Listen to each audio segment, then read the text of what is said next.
Saturday, October 25th. And yeah, welcome to Dr. J's Prescription for Health. I have Timber here with me. You guys have maybe not seen him for a while. He's kind of, I haven't told you this, but he's been a bit on the, he's been under the weather. Probably a month ago or more, probably early September, I noticed that he was not acting himself, and I started just kind of observing him. Probably around September 9th, I had them get their teeth cleaned, he and Tootsie. And he seemed fine. And shortly after the teeth cleaning, his symptoms that I was monitoring the first part of September, that first week, got worse. And I think that after him being evaluated, he's got some back problems, which I know you're saying to yourself that that's not uncommon with little dachshunds. And he's quite the athlete, I must say. I mean, he's a very good athlete. He's always running, he's chasing balls, and he's doing the little boy stuff that my little girl does not do. But I have been taking him to chiropractor, who's doing some muscle energy and doing some neurological resetting. He started out taking some carprofen, which is basically an Advil, a doggy Advil or a doggy profen. And it helped while I was giving it to him. But in my doctor ways, I wondered if I should maybe put him on some prednisone for a short period of time. And so I did, and I started that last week. So it ended a week's end yesterday. Is he better? Yes, but he takes a step forward and then he takes sometimes 2 steps back, or maybe just 1 step back. And I can tell he's hurting. He's so brave and he's such a handsome boy. And he just wants to be running and jumping. And so I don't think my lap is very comfortable for him. So I'm going to set him down, but I just wanted you guys all to see him and say hi. And can I ask for your prayers for him for healing? It's his sacrum and his pelvis is the worst. And his whole body is, it's like a chain reaction, as you guys know. So dogs are the same as humans. So I just wanted you to maybe see him and see that he's kind of got a little bit of an edge to him right now, and he's not doing Timber things. So please put him in your prayers if you're a praying warrior, okay? So I'm gonna set him down. Okay, you go lay down. I think the worst part for him is his not being able to go for walks with us. So I take the other 2, Tootsie and Tallow, and yeah, he has to go to the kennel, and when I get back, the kennel is even worse, I think. So thank you, Lucy. I appreciate you sending your prayers, and if you were here, I would let you hug him. My nurse actually came yesterday to see us, and because she doesn't live very far. Her and her husband don't live very far from me, like maybe 5 minutes. So she stopped over yesterday. And Timber and Tootsie and Tallow were so excited to see her. And then Timber kind of took a little downslide. Not very bad, but it's still a step backwards. And we're just now in recovery again. And I think what I'm going to do is, he was on prednisone twice a day. I'm going to go down to once a day and do kind of a little burst and then taper him off slowly. That is my plan. Continue with the chiropractic care and just hope that we can reset his pain receptors, reset his pelvis, because he's a little twisted and he's rocked forward, or maybe it's rocked back. I cannot remember what the chiropractor said. I know I am a doctor. I should know these things, but needless to say that his pelvis is twisted a little bit and rotated, and that's causing a chain reaction from his eyeball sockets, his teeth, back down to his tail even. So we're a work in progress over here, but I do appreciate your prayers. That would be wonderful. So if I may, I will tell you a little bit about myself for those who are new here. I am a family practice physician. I'm located in Iowa in the United States, so I don't know where you guys are listening from, but some of you are in other countries tuning in. I've been in practice for 27 years. I'm in family practice. So with that being said, I do live streams every Saturday and every Sunday, 9 a.m. Central on Saturdays, 10 a.m. Central on Sundays. I also do consultations with people who sign up. My hourly wage is, or hourly charge is $110 an hour. So if we're talking for an hour and I go over your labs and over your medicines and over your medical history, and we're talking for an hour, it's $110. All right? So that is what I do. That is my job. All right? So SF90 is listening from India. They're asking my profession. So obviously they asked that question after hearing me just spew off. I am a family practice physician. I'm located in Iowa in the United States. All right. Margaret. So good morning. First time here, tuning in from Chicago. So happy Chicagoan. My son is in Iowa City, so they're getting ready for a game coming up here. The Hawkeyes. I can't remember who they're playing. Like Northwestern, maybe?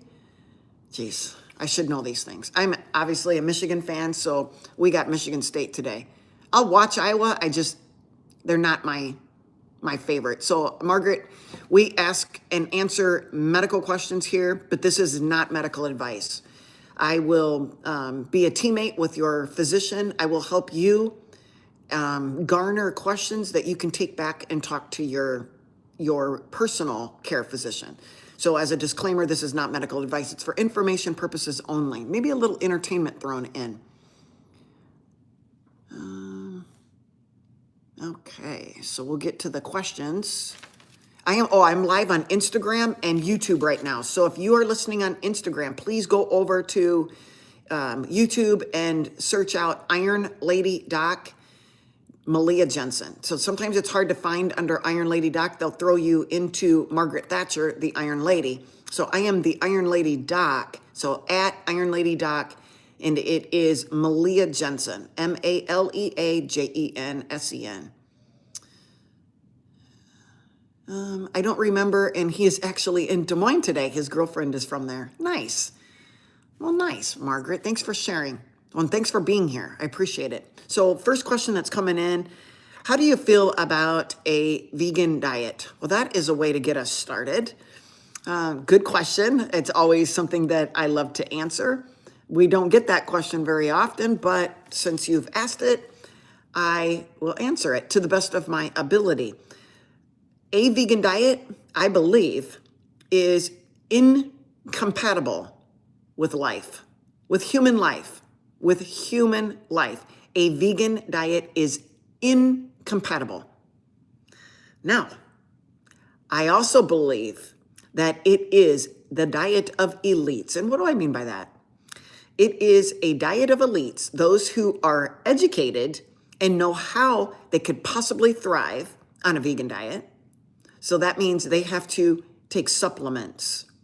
A vegan diet on its own is incompatible with human life because not all nutrients are present in a vegan diet.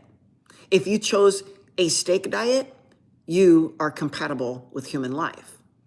So it is a diet of elites, an educated elite who knows how to supplement appropriately and who's elite enough that they can afford the supplementation.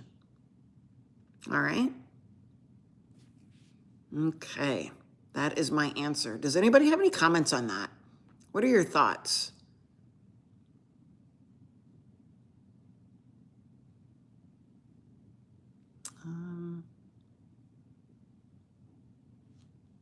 No thoughts on that. Okay. What other questions do you guys have?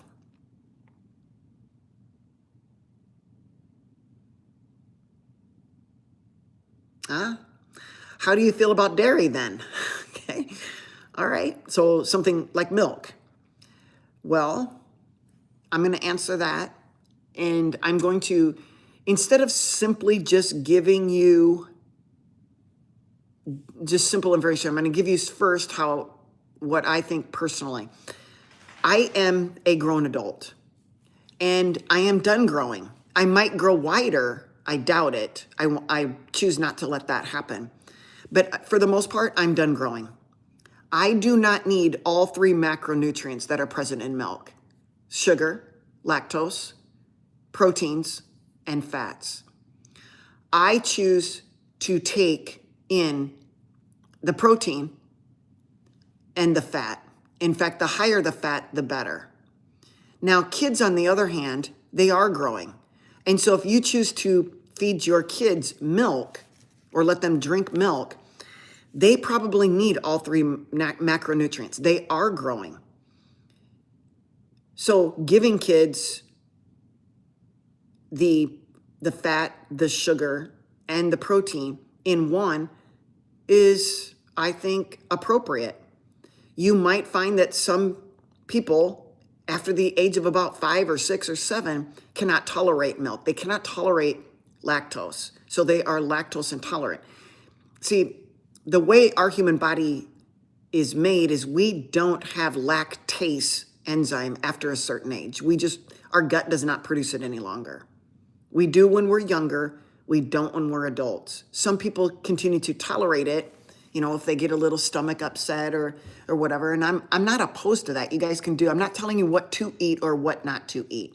Some people are insensitive to the casein, or sensitive to the casein. They're sensitive to the whey. They're sensitive to the lactose. It's all what you choose. I choose, if I'm going to eat a product like that, I'm going to choose whole heavy cream. I'm going to choose organic, raw heavy cream. There's very low lactose, so that's one macronutrient. I don't have to worry about increasing fat, production on my body. If it's fermented like kefir, I'm going to choose an organic, whole, plain kefir. So I'm not going to eat berries in it or drink. Kefir is drinking it. And why fermented? Because there's bacteria that are growing in it that eat the sugar that's in milk. And then they give off essential nutrients. So the bacteria that's in kefir, I think it would probably be more appropriate if you grew your own cultures, because if we really allowed kefir to ferment, the container that it was in would just explode because of the gases that are given off. So they actually stop. They will ferment the kefir up to a certain point and then halt the progression. You guys can, do what you would, what you do. And for me, I've actually stopped drinking kefir. I feel that the bugs I grow in my body eat carnivore.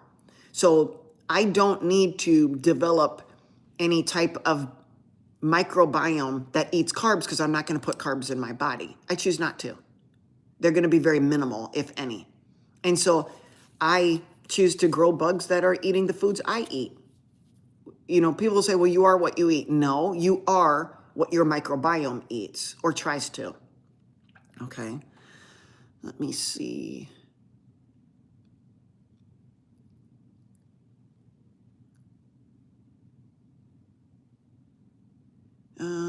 Margaret says, what about all the light and info they are missing not eating meat? All the light and info by not eating meat. I'm not sure can you repeat that question, Margaret? Help me out here. Zali is listening from New Jersey. Hello. Lucy says, do you count calories? No. Calories are heat. Calories are measured in a bomb calorimeter. There is no such bomb calorimeter in our body. Calories I use food as energy. I do not count calories. I eat fat and protein until I'm full. I will eat meat and eggs and butter till I'm full. I eat when I'm hungry. I don't have timing of my meals. Yesterday, I would have probably ate at 9 a.m. I was hungry. Today, I started this at 9 a.m. Am I as hungry as I was yesterday? No. So I might wait till 10, 11, 12. Well, I'm not going to, obviously, I'm going to probably not eat while I'm doing my live stream right now, but the timing is all different. Maybe when I'm done with this, I'm going to be ravenous, very hungry. And then I'll eat. And I'll eat till I'm full. I make more than probably what I'm going to eat. And then I'll just save the rest. And then I'll make more later. And sometimes that looks like a pound of meat and half a dozen to a dozen eggs and a stick of butter through the day. It's just how I'm feeling that day. Alex says, have you tried sourdough? No. I mean, yes, but no. There's no reason for me to eat sourdough. There's no nutritional value that I need it for. Kefir is awesome, says Alex. Yeah, I enjoy it too. It grows on you after a while. You like that zesty taste.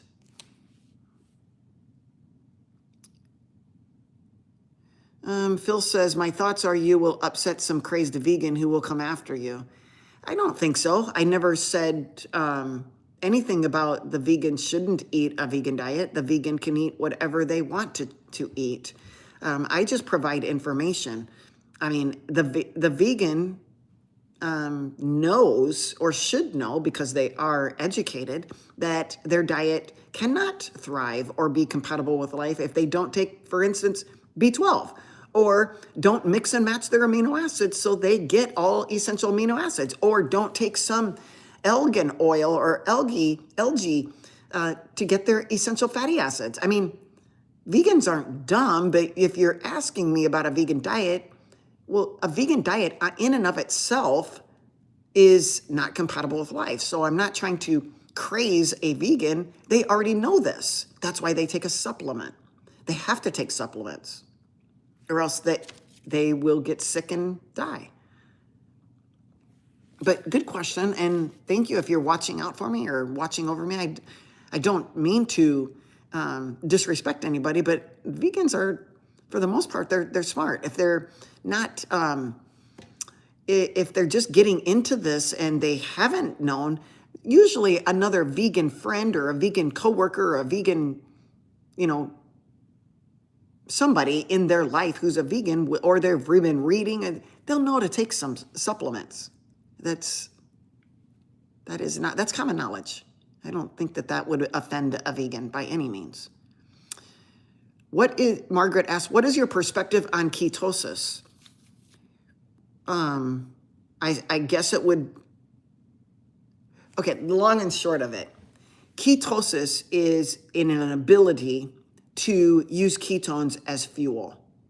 I am a proponent of using ketones as fuel because I think it is the best fuel to have for my heart, my brain, my kidneys, my skin, my everything.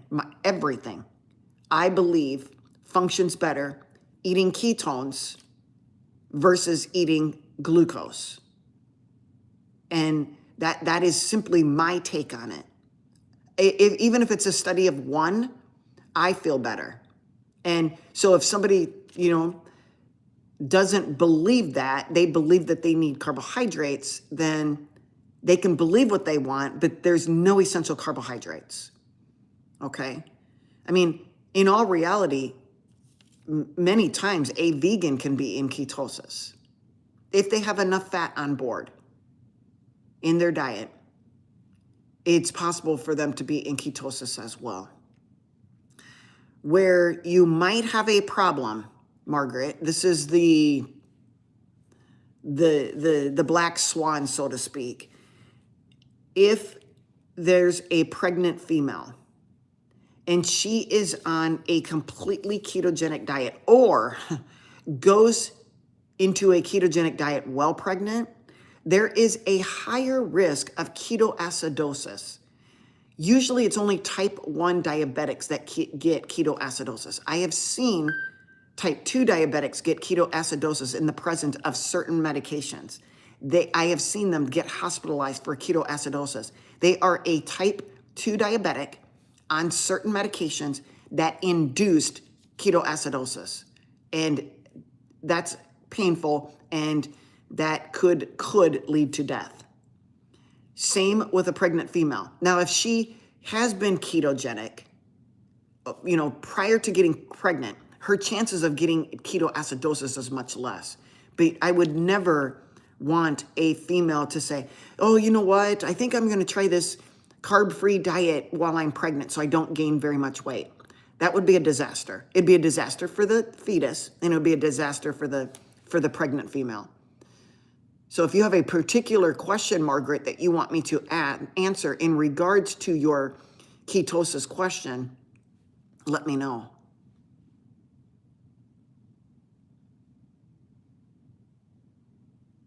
Oh, Margaret, that was in regards to the ones eating a vegan diet, a vegan and light, and info from the sun that you are not getting by not eating meat. Okay, I'm still not understanding your question.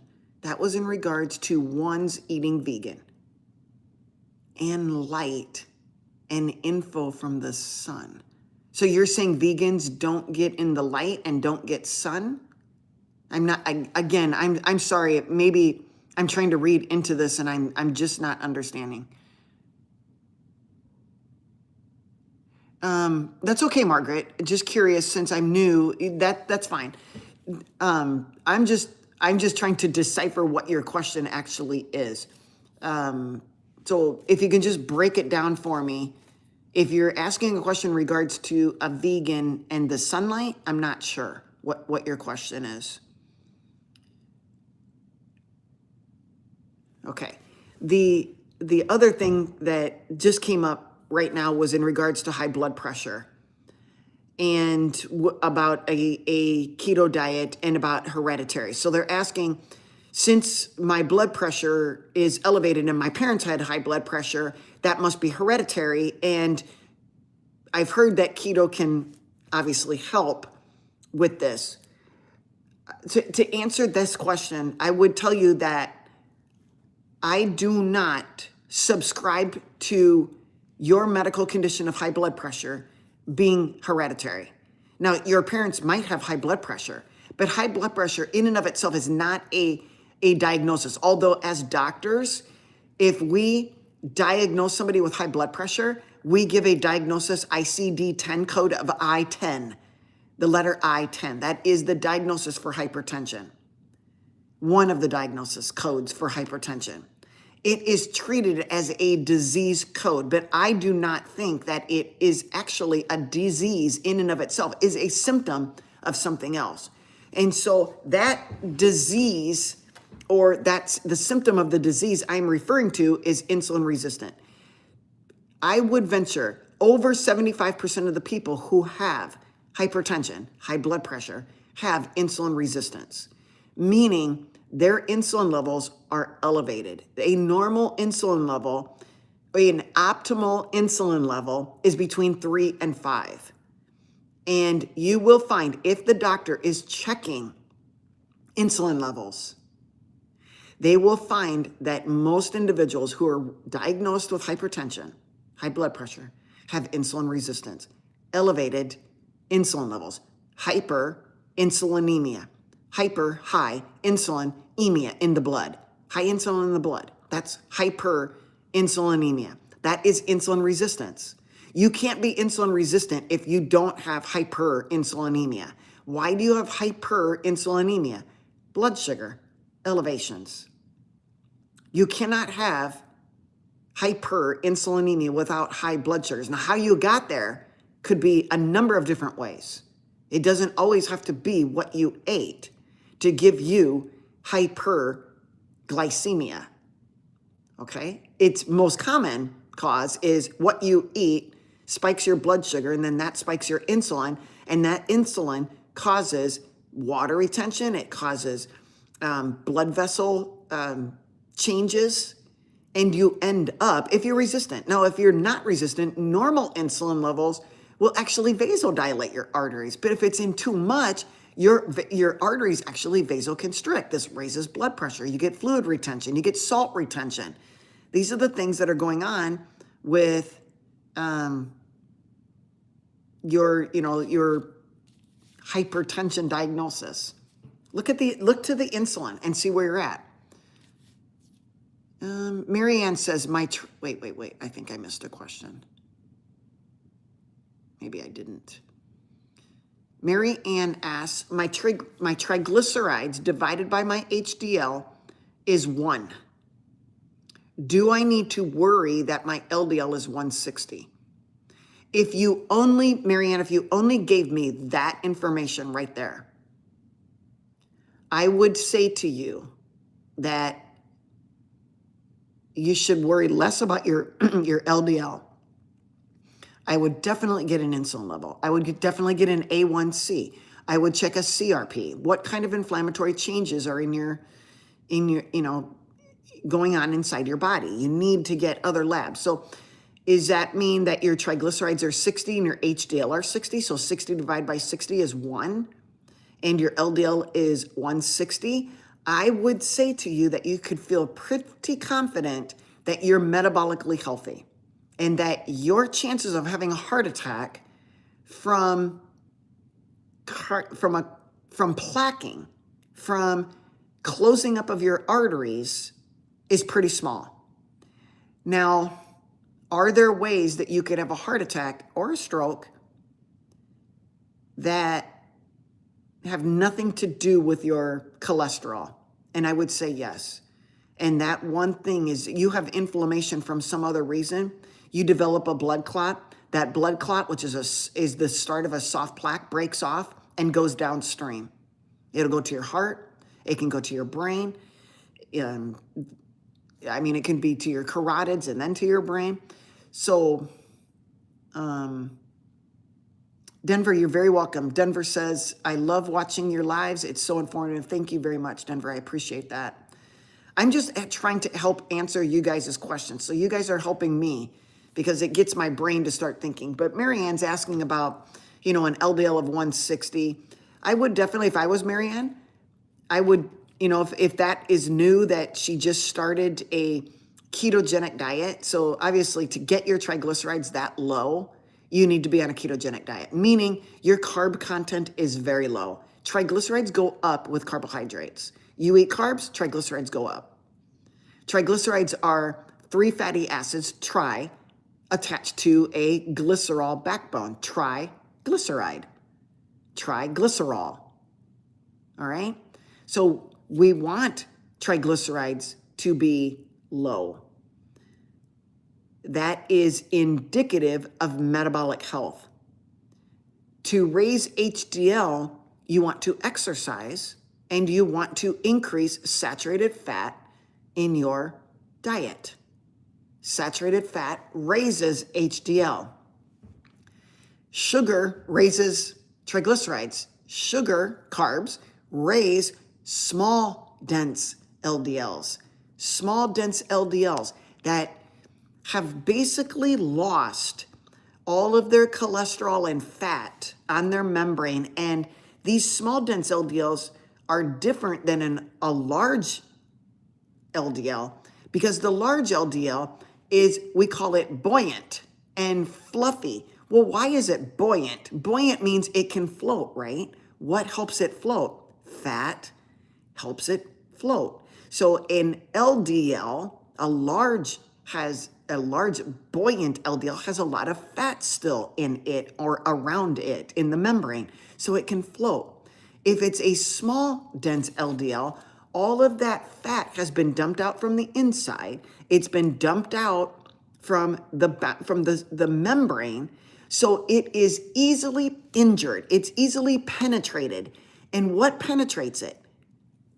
Anything that can glycate that small, dense LDL, anything that can oxidize it. A free radical is formed. A reactive oxygen species. I know it sounds confusing, but just know that if we're consuming a lot of carbohydrates and we're ending up with a lot of small, dense LDLs that can be oxidized, they are let's just say this, they are causing inflammation in our body. When something is being oxidized, the end product is inflammation. And if we have a lot of inflammation going on, and then just think of your high blood pressure, whoever asked that question about hypertension, just the fact that there's shearing from high blood pressure, the pressure going through that artery, the shear forces injure the lining of that artery. It could injure the glycocalyx, it can injure the endothelial cells, and then that injury, like a scrape or a cut on your skin, becomes a nidus for things like red blood cells and white blood cells. It's going to attract a clot. We want that to clot, that area of injury, or else we could bleed to death, because now there's an injury to the lining. So we want it to clot off, just like you don't want to just continue to bleed from the spot on your skin. We want to form a clot. But we don't want that clot to stick around. That's why the body's mechanism is to break it down. We go through a process called fibrinolysis. Lysis means breakdown of a fibrin clot. But if too much injury is going on, the fibrinolysis can't keep up, and that plaque or that clot calcifies. And that calcification over and over and over again can narrow an artery. Now, narrowing of that artery and the lead up of a heart attack takes a lot of years. That plaque needs to at least be 70% blocking before you'll even really experience symptoms. And by that time, you might have built up collateral flow, meaning, hey, this artery is getting blocked. We better start taking some different branches, branch out and try to feed the muscle, the heart muscle. And so a lot of times, if you've been developing this for years, you've developed collateral flow. What is risky is if that plaque has a core still that's soft, and that core plaque can break off, and that is the clot that breaks off. So in all reality, is it the hard plaque that we're most concerned about? No, it's stable at least. It's the soft plaques that we should be worried about. But just know that if there's no carbs on board, you're gonna get very few, if any, small dense LDLs. They're gonna have already recycled themselves back to the liver and be used again before getting oxidized by reactive oxygen species in our body, okay? So that's a really good question. It's a pretty deep question, and there's a lot of nuances here. So Lucy says, Margaret, welcome here. Definitely go through her content. There is so much you can learn if you want to take control of your own health. I also recommend getting a consultation. Thanks, Lucy. I appreciate that. And Margaret, thanks, Lucy, as well. So good. Okay. Let me move forward, make sure there's...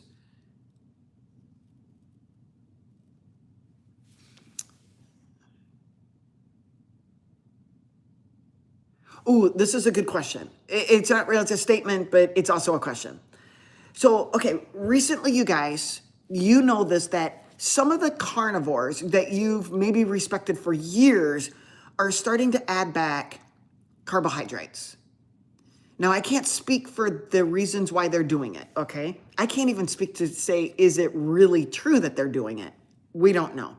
But let's just speculate that what they say, they are doing it, and they're really not giving some much information to you.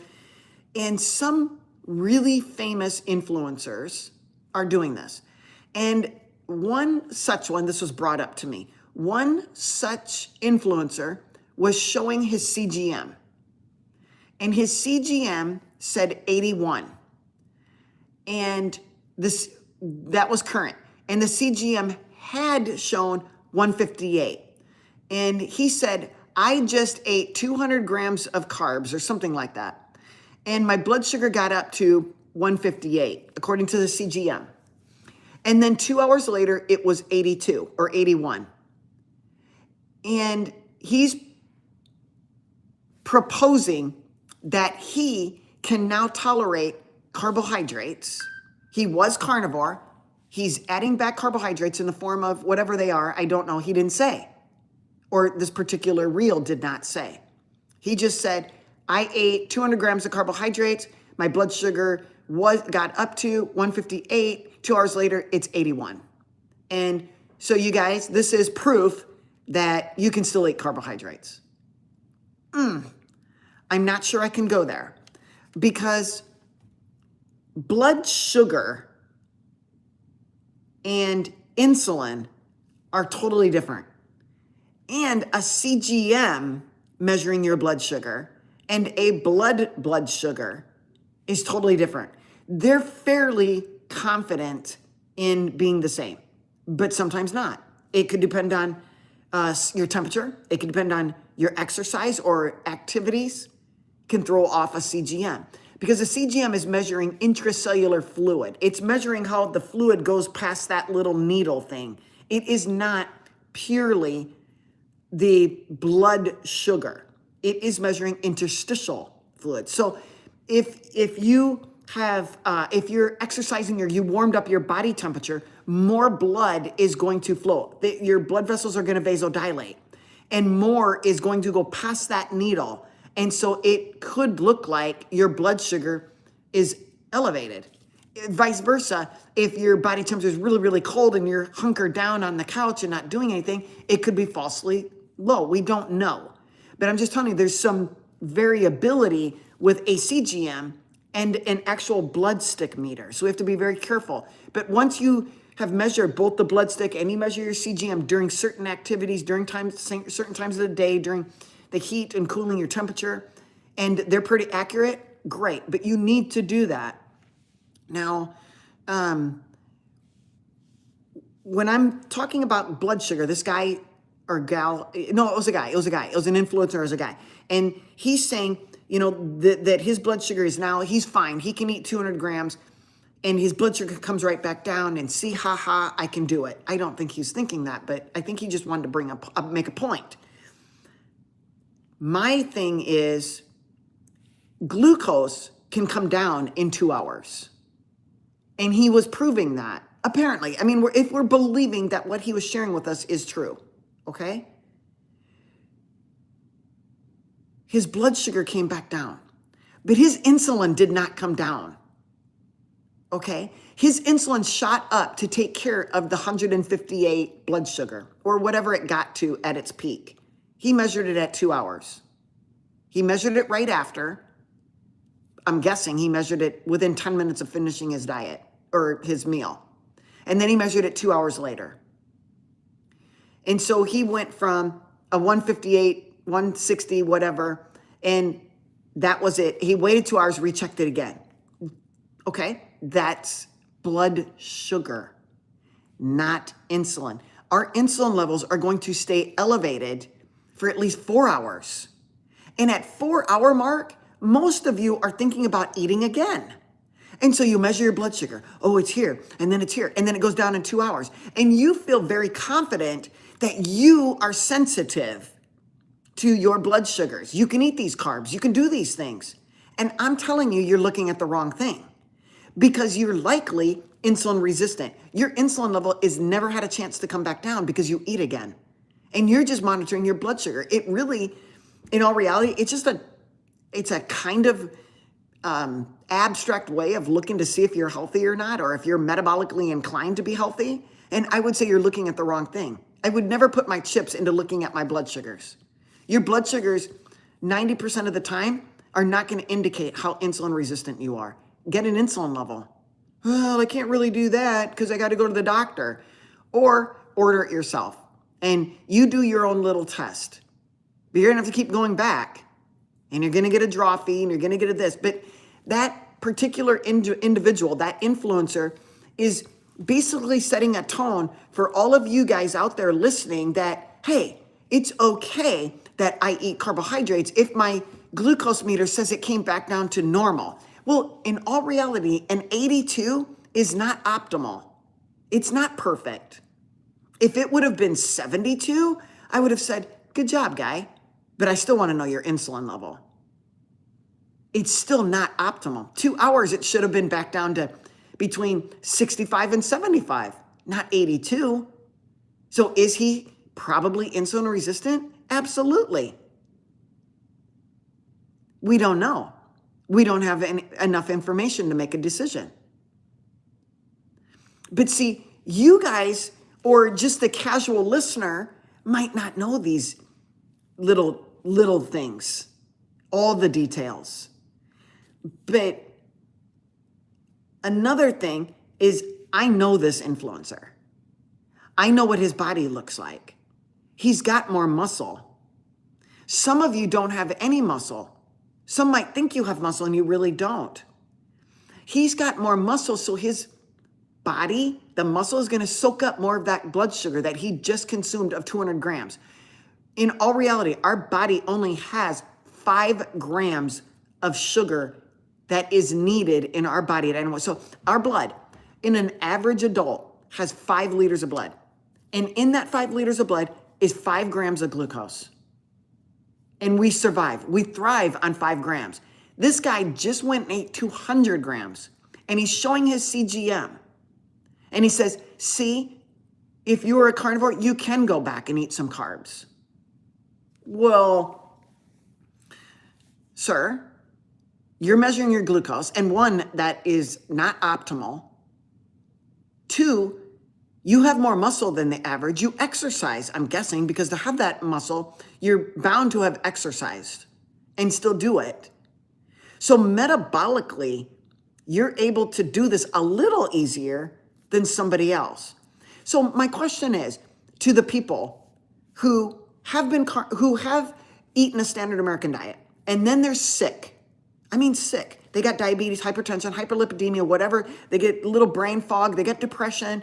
They're getting obese. All of these things. They go to a ketogenic diet and they do carnivore. Let's just say they go carnivore, because that's what we're talking about right now, right? Carnivore. If you got better and you reversed your diabetes and you reversed your blood pressure and you reversed your brain fog and your depression, why would you ever go back? What would inspire the influencer to get on there and say, look, I was carnivore for 10 years. I was a sick person before. I went carnivore. I reversed everything. And now I'm going to add back carbs. And for what purpose? If there's no essential carbohydrates, why would you go and add them back? So you could go back to where you were?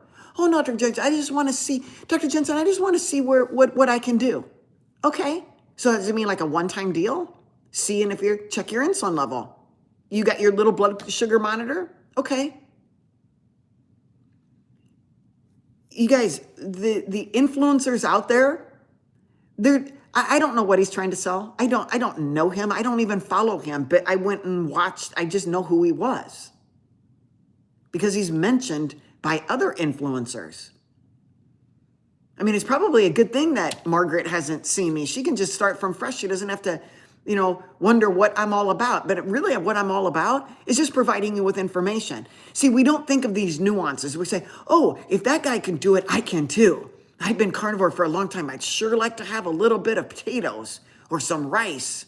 I bet I can do it. You check your blood sugar monitor, you do the thing, and oh, sure enough, you can go from a 158 down to an 82 and you still continue to do it. You never check your insulin level, and metabolically, you're becoming more and more unstable until the wheels are off the bus and you're back to where you started. Because if you start consuming carbohydrates, your addiction, you can't just have a little bit. That's why you have an addiction.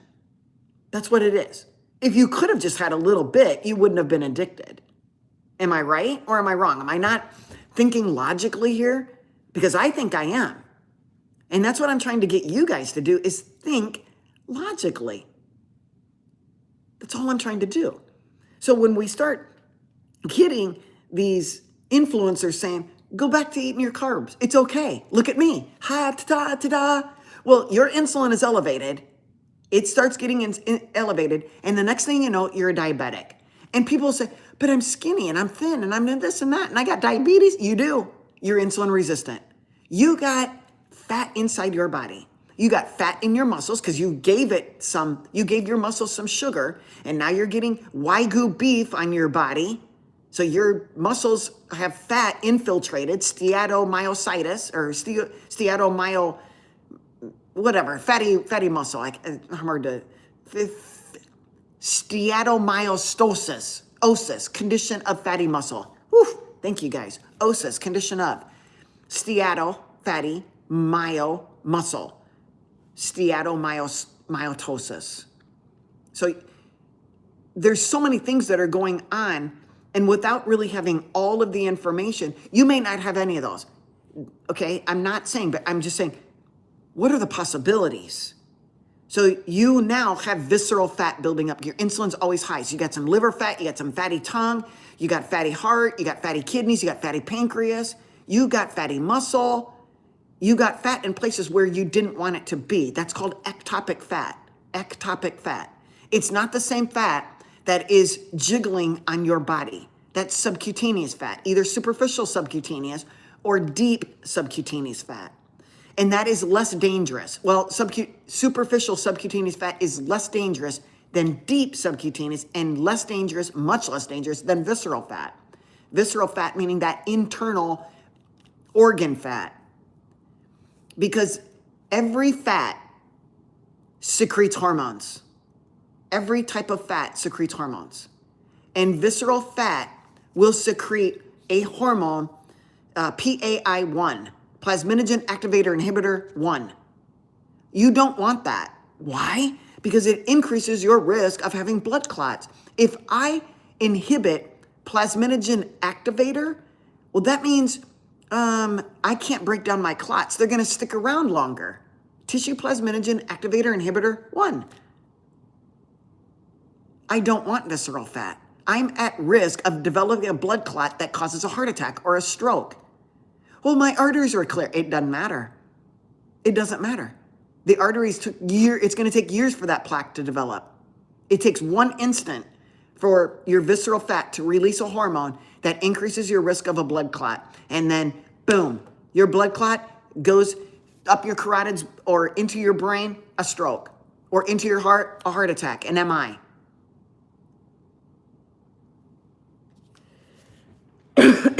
So that's what I say about the influencers who were carnivores and they're adding it back. Do it at your own risk, but maybe don't tell the patients or tell the clients or tell the people who are listening, hey, it's okay, look at me. You're a special situation. As much as we are the same, 99.9% of us, the little 0.9%, the 0.1% of the 99.9, the subtracted, the 0.1, is so different that we can't compare ourselves to that dude who was carnivore with muscles and eating carbs. We can't. And one day, when he's got fatty liver, he's getting older. I don't know if you guys noticed that. He's getting older. We all are getting older. But you go to carnivore, and then because you had diseases, and then you say, you know, I think I want to add back some of my addiction, and you do. It's a choice that you have to make. But he's going to start aging even faster. Why? Because carbohydrates raise blood sugar, and blood sugar is glucose. And likely he's eating some fructose, some fruit. And he's going to glycate. And if he's eating fructose, he's going to glycate 10 times faster than glucose. And glucose and fructose, which when they're glycating, that's aging us.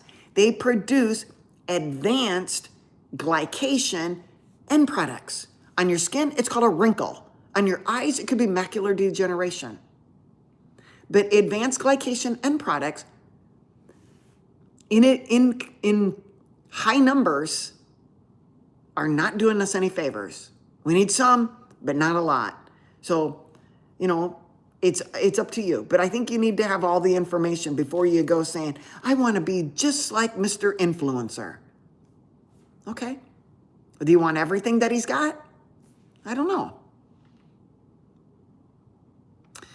Denver says, based on your statement, I don't know what statement that was, I think I should do intermediate fasting. I'm guessing you meant intermittent fasting, so I can keep my insulin low and stay insulin sensitive.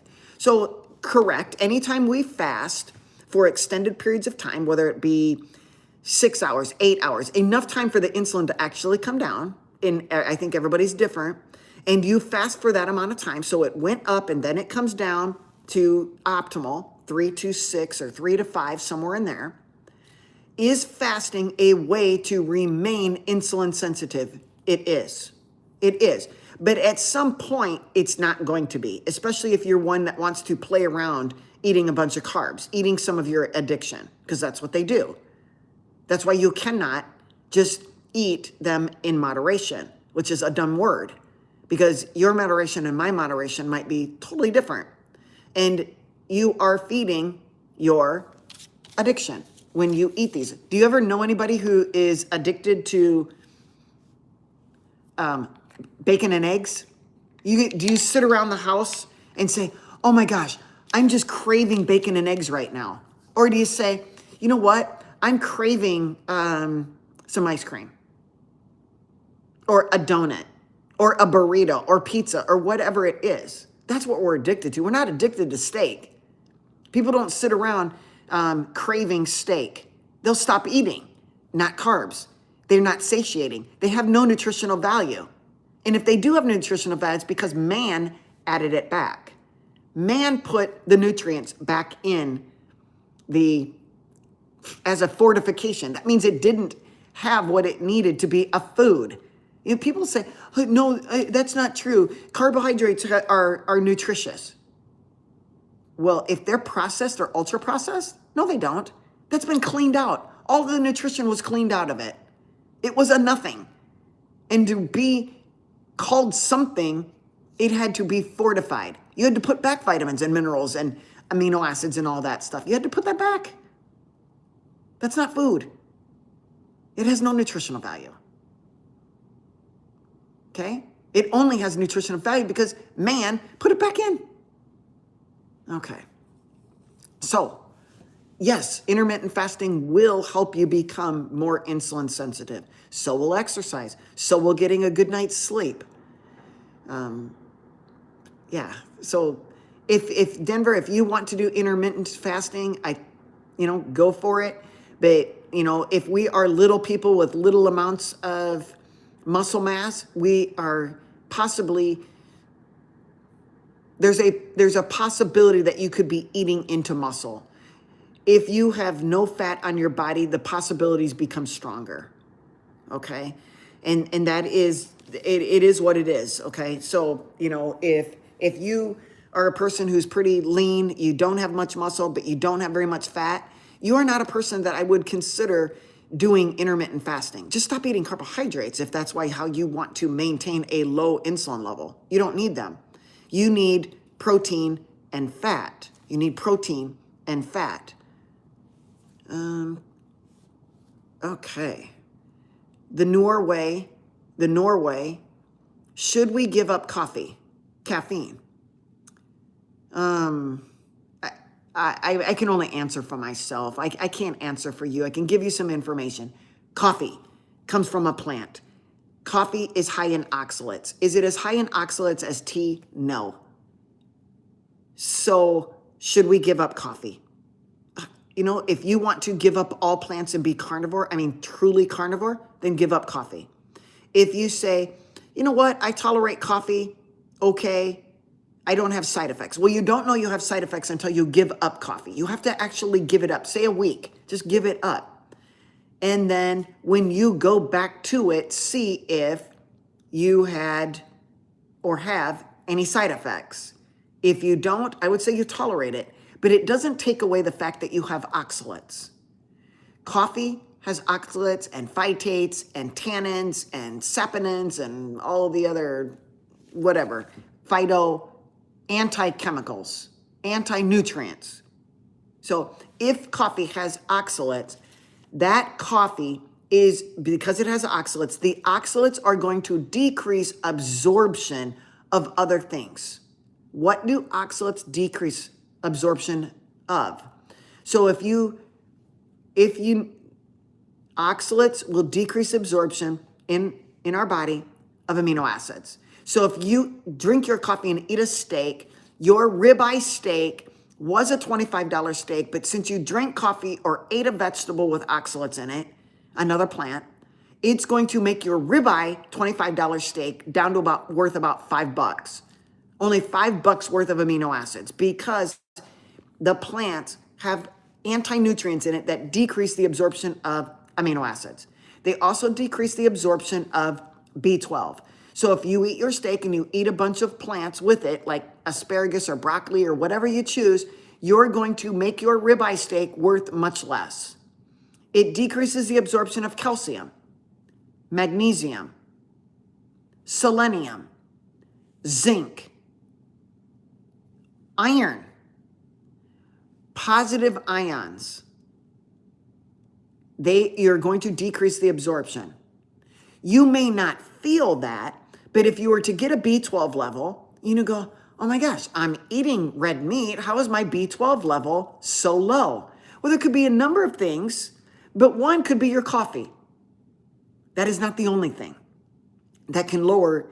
You might not be absorbing B12. It might be there, you can't absorb it. And then there's many reasons why you can't absorb it. There might not be enough in that whatever you're eating. Not as much as you thought there was in it. But if you're eating plants alongside, you're really not going to have any. And the plants don't have B12 themselves. That's one of the things they don't have. And they're going to block the absorption of what you're having in other foods that you're consuming. Yeah. So caffeine. I mean, we could go back and forth on this one. Should we get rid of coffee because of the caffeine? I don't know. Are there some benefits to caffeine? There could be. But if I'm just going to give you a one way that you probably shouldn't have caffeine. If you're a stressed, anxious person, if you have a diagnosis of anxiety, would you consume something that will stimulate your anxiety even more? Most of you would say, oh no, I do not like being anxious. And so you're not going to consume caffeine, because caffeine stimulates the sympathetic nervous system. You're going to get release of norepinephrine and epinephrine. You're going to get more fight or flight stimulation. Now, some of you say, yeah, that doesn't work for me anymore. It doesn't stimulate. I've been drinking coffee for 30 years and I just do the exact same amount. And that's possible. You've been exposed to anything, whether it be Benadryl or to caffeine, you're going to become resistant. So now you're considered, I'm coffee resistant. It's going to take more and more and more to get me the same effect as it used to give me. But I don't really drink it for that. I just drink it for the taste because I just love the bitterness. Oh, but it's not really bitter because I add my cream and I really like my cream. Do you see there's so many levels or so many peeling of our onion here to unpeel?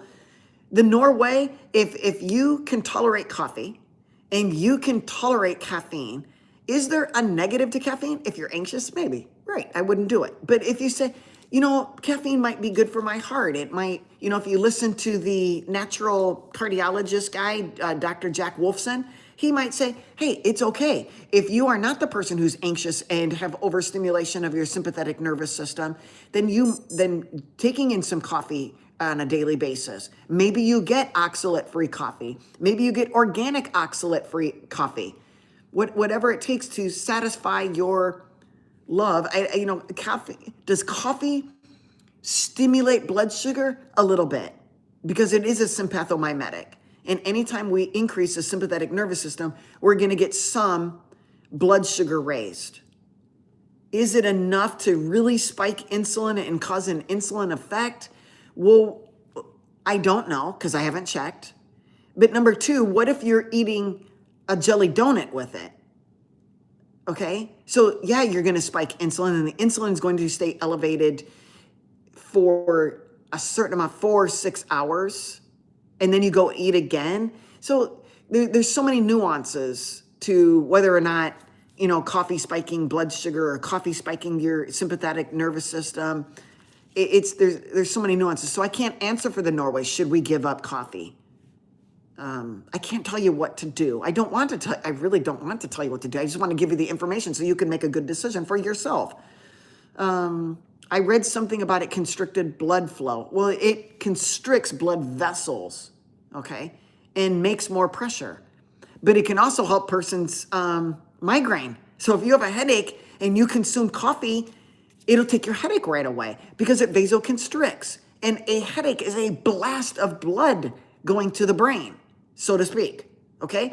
You're in a situation where your arteries in your brain are vasodilating.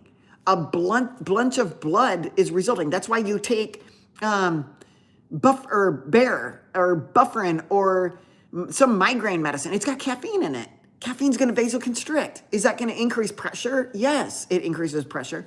But if you're a person who's eating a carnivore diet and your insulin is already low, it really not going to matter if you get just a temporary vasoconstriction of your arteries. Your arteries are vasodilating and vasoconstricting all day long, whether you know it or not, because it's got to maintain your pressure. You don't want to get too high, too low. It's oscillating depending on your body temperature. It depends on if you're exercising. It depends on if you're laughing or straining at the stool. There's a lot of nuance here, okay? But I get your question. Also, something about it is too acid and pulls calcium out of the bones. Okay. It's not, I believe, the actual caffeine that is pulling calcium out of the bones. Picture this. If I just got done telling you that plants have oxalates and phytates in them, and coffee's a plant, and I told you that oxalates and phytates help to decrease the absorption of calcium, you know that calcium could possibly be low in your bloodstream. I don't know how low, maybe it's 0.1, 0.2, I don't know, but it's just enough that the body senses that calcium is too low. It is going to leach calcium out of your bones. Now, your bones are not just calcium. 60% is protein, and the other 40% is calcium and a bunch of minerals. But if you are on a low protein diet and you're consuming plants, you risk osteoporosis over time. You are risking osteopenia, then osteoporosis. You're risking low bone density and strength of your bones simply by no muscle and consuming plants. Okay? The acidity of our stomach is meant to be acidic for a reason. We are not cows. We do not ruminate. Our stomach is sterile. Sterile. We have a smaller large intestine and a larger we have a smaller large intestine and a larger small intestine as compared to a cow. A cow ruminates. They have a microbiome that ferments. We do not. We do not ferment until the very end of our bowels, the large intestine, if we're going to ferment at all. Okay? But we're not cows.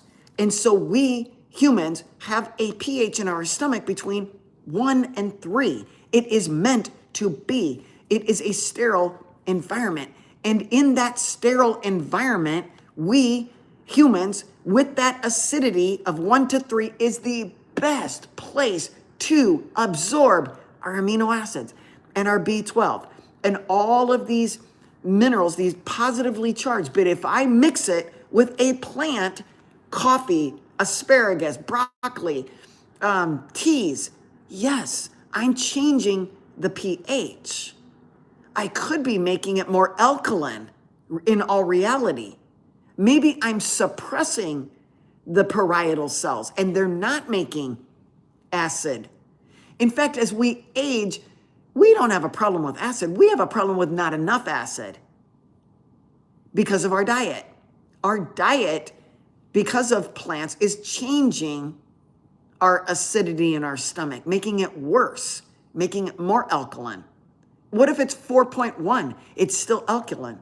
Not alkaline on the scale, because 7 is what? Neutral, right?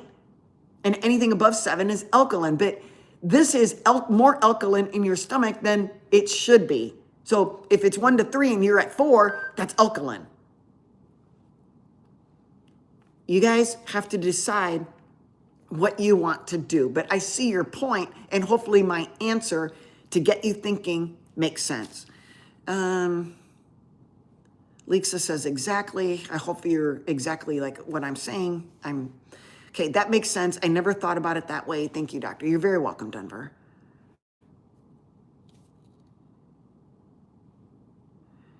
How do we do that aside from the doctor order? Lisa, is it Lisa or Lisa? How do you get a C-peptide? How do you get your insulin level checked? If you're in the United States, I can order your labs for you, but insurance does not pay for them. There are 7 states I can't order in, and that's just because those states don't allow it. It's not me. So I can order your labs if you want me to. And I do get a discount, and you could always get labs from me and then get a price comparison from another lab. There's another place called Life Extension Labs. Life Extension Labs. You can order in the United States. I'm pretty sure you can't order out of the United States. So you can go to Life Extension Labs and then order or get, see what it's going to cost. And then you say, hey, Dr. Jensen, you said that you would order my labs or could order my labs. Can I get a breakdown of what that would look like? I'll send it to you. It takes me 5 minutes. I would be happy because I want you to know your labs. I think it's important to get a baseline, if anything. So if you want me to help you order your labs, I will. And then compare the prices. If mine is cheaper, order from my lab. You can also order from ownyourlabs.com, ownyourlabs.com. And again, I don't know what the price compare. Put all of the labs that you want to get into your cart and then look at the final price. And then have another website open to Life Extension Labs. Put all the labs in there and get that price. And then the one Dr. J sent you, get that price and see what is the cheapest. Okay, all the labs, because it's the draw station that you're going to go to. So if you go to Quest or you go to LabCorp, they're all going to be across the board. They're using the same machines at all the lab quests. So you can pretty much know it's not really the lab. It's just the third party you're ordering from. Okay. So if you're in the United States and you want me to order your labs, let me know. And yes, getting a C-peptide I think is important. Yeah, the doctors, Lisa, I'm not sure. Hopefully you can help me with that. I apologize if I'm slandering your name. I don't mean to do that. But doctors are not going to talk about it because they don't know what it is. Your modern day doctor doesn't know what a C-peptide is, or they can't remember. They'd have to go look it up. And they don't know what an insulin level would give you. What information? I mean, somebody wants their insulin level checked. And I said, you should go to your doctor first because it'll be paid for under insurance. But it's not that expensive. It's $10 or whatever, okay? And so, this person went to their doctor, asked for the insulin level, and the doctor refused to do it. Who does stuff like that? What doctor has that paternalistic, my way or the highway? What have we done in society that the doctor thinks that your health is under their control? Wrong. It's under your control. You are the one that has insurance.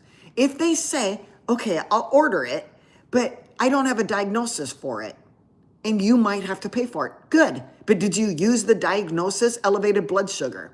Well, you don't have elevated blood sugar. Doctor, my blood sugar was 91. That's elevated. Put elevated blood sugar. Well, I have prediabetes. Well, no, you don't. Yes, doctor, I do. By definition, my A1C is 5.7, 5.8, 5.9. That is prediabetes. You can put the diagnosis. I'll live with that diagnosis because in 1 year, I'm not going to have that diagnosis and you can take it off my chart. But right now, I want my insulin level checked. I'm sorry, ma'am. You're going to have to pay for it. Okay, I'll pay for it. Put it down. Thank you. Thank you very much, doctor. Yeah, I don't get this. When patients would come to me early on and they would want all of these labs, get my zinc and my selenium and my calcium and my magnesium and do all of these things. And you know what I said to them? I can order them for you, but I do not know how to interpret them. Are you okay with that? Yes, I am. Would you sign a form that you want these labs, and they already had them written down. Can we just write it on their piece of paper? Because I'm going to put it in their chart. I'm going to scan it. And you're going to write, doctor is not responsible for interpreting the labs that I requested. It takes me out of the situation, out of the equation. I don't have to worry about it. I don't have to be responsible for the things I ordered because that person signed and dated that statement. The Dr. Jensen ordered this at my request, and I basically I indemnify, I don't hold Dr. Jensen responsible for interpreting that. Fine, I'll order whatever you want.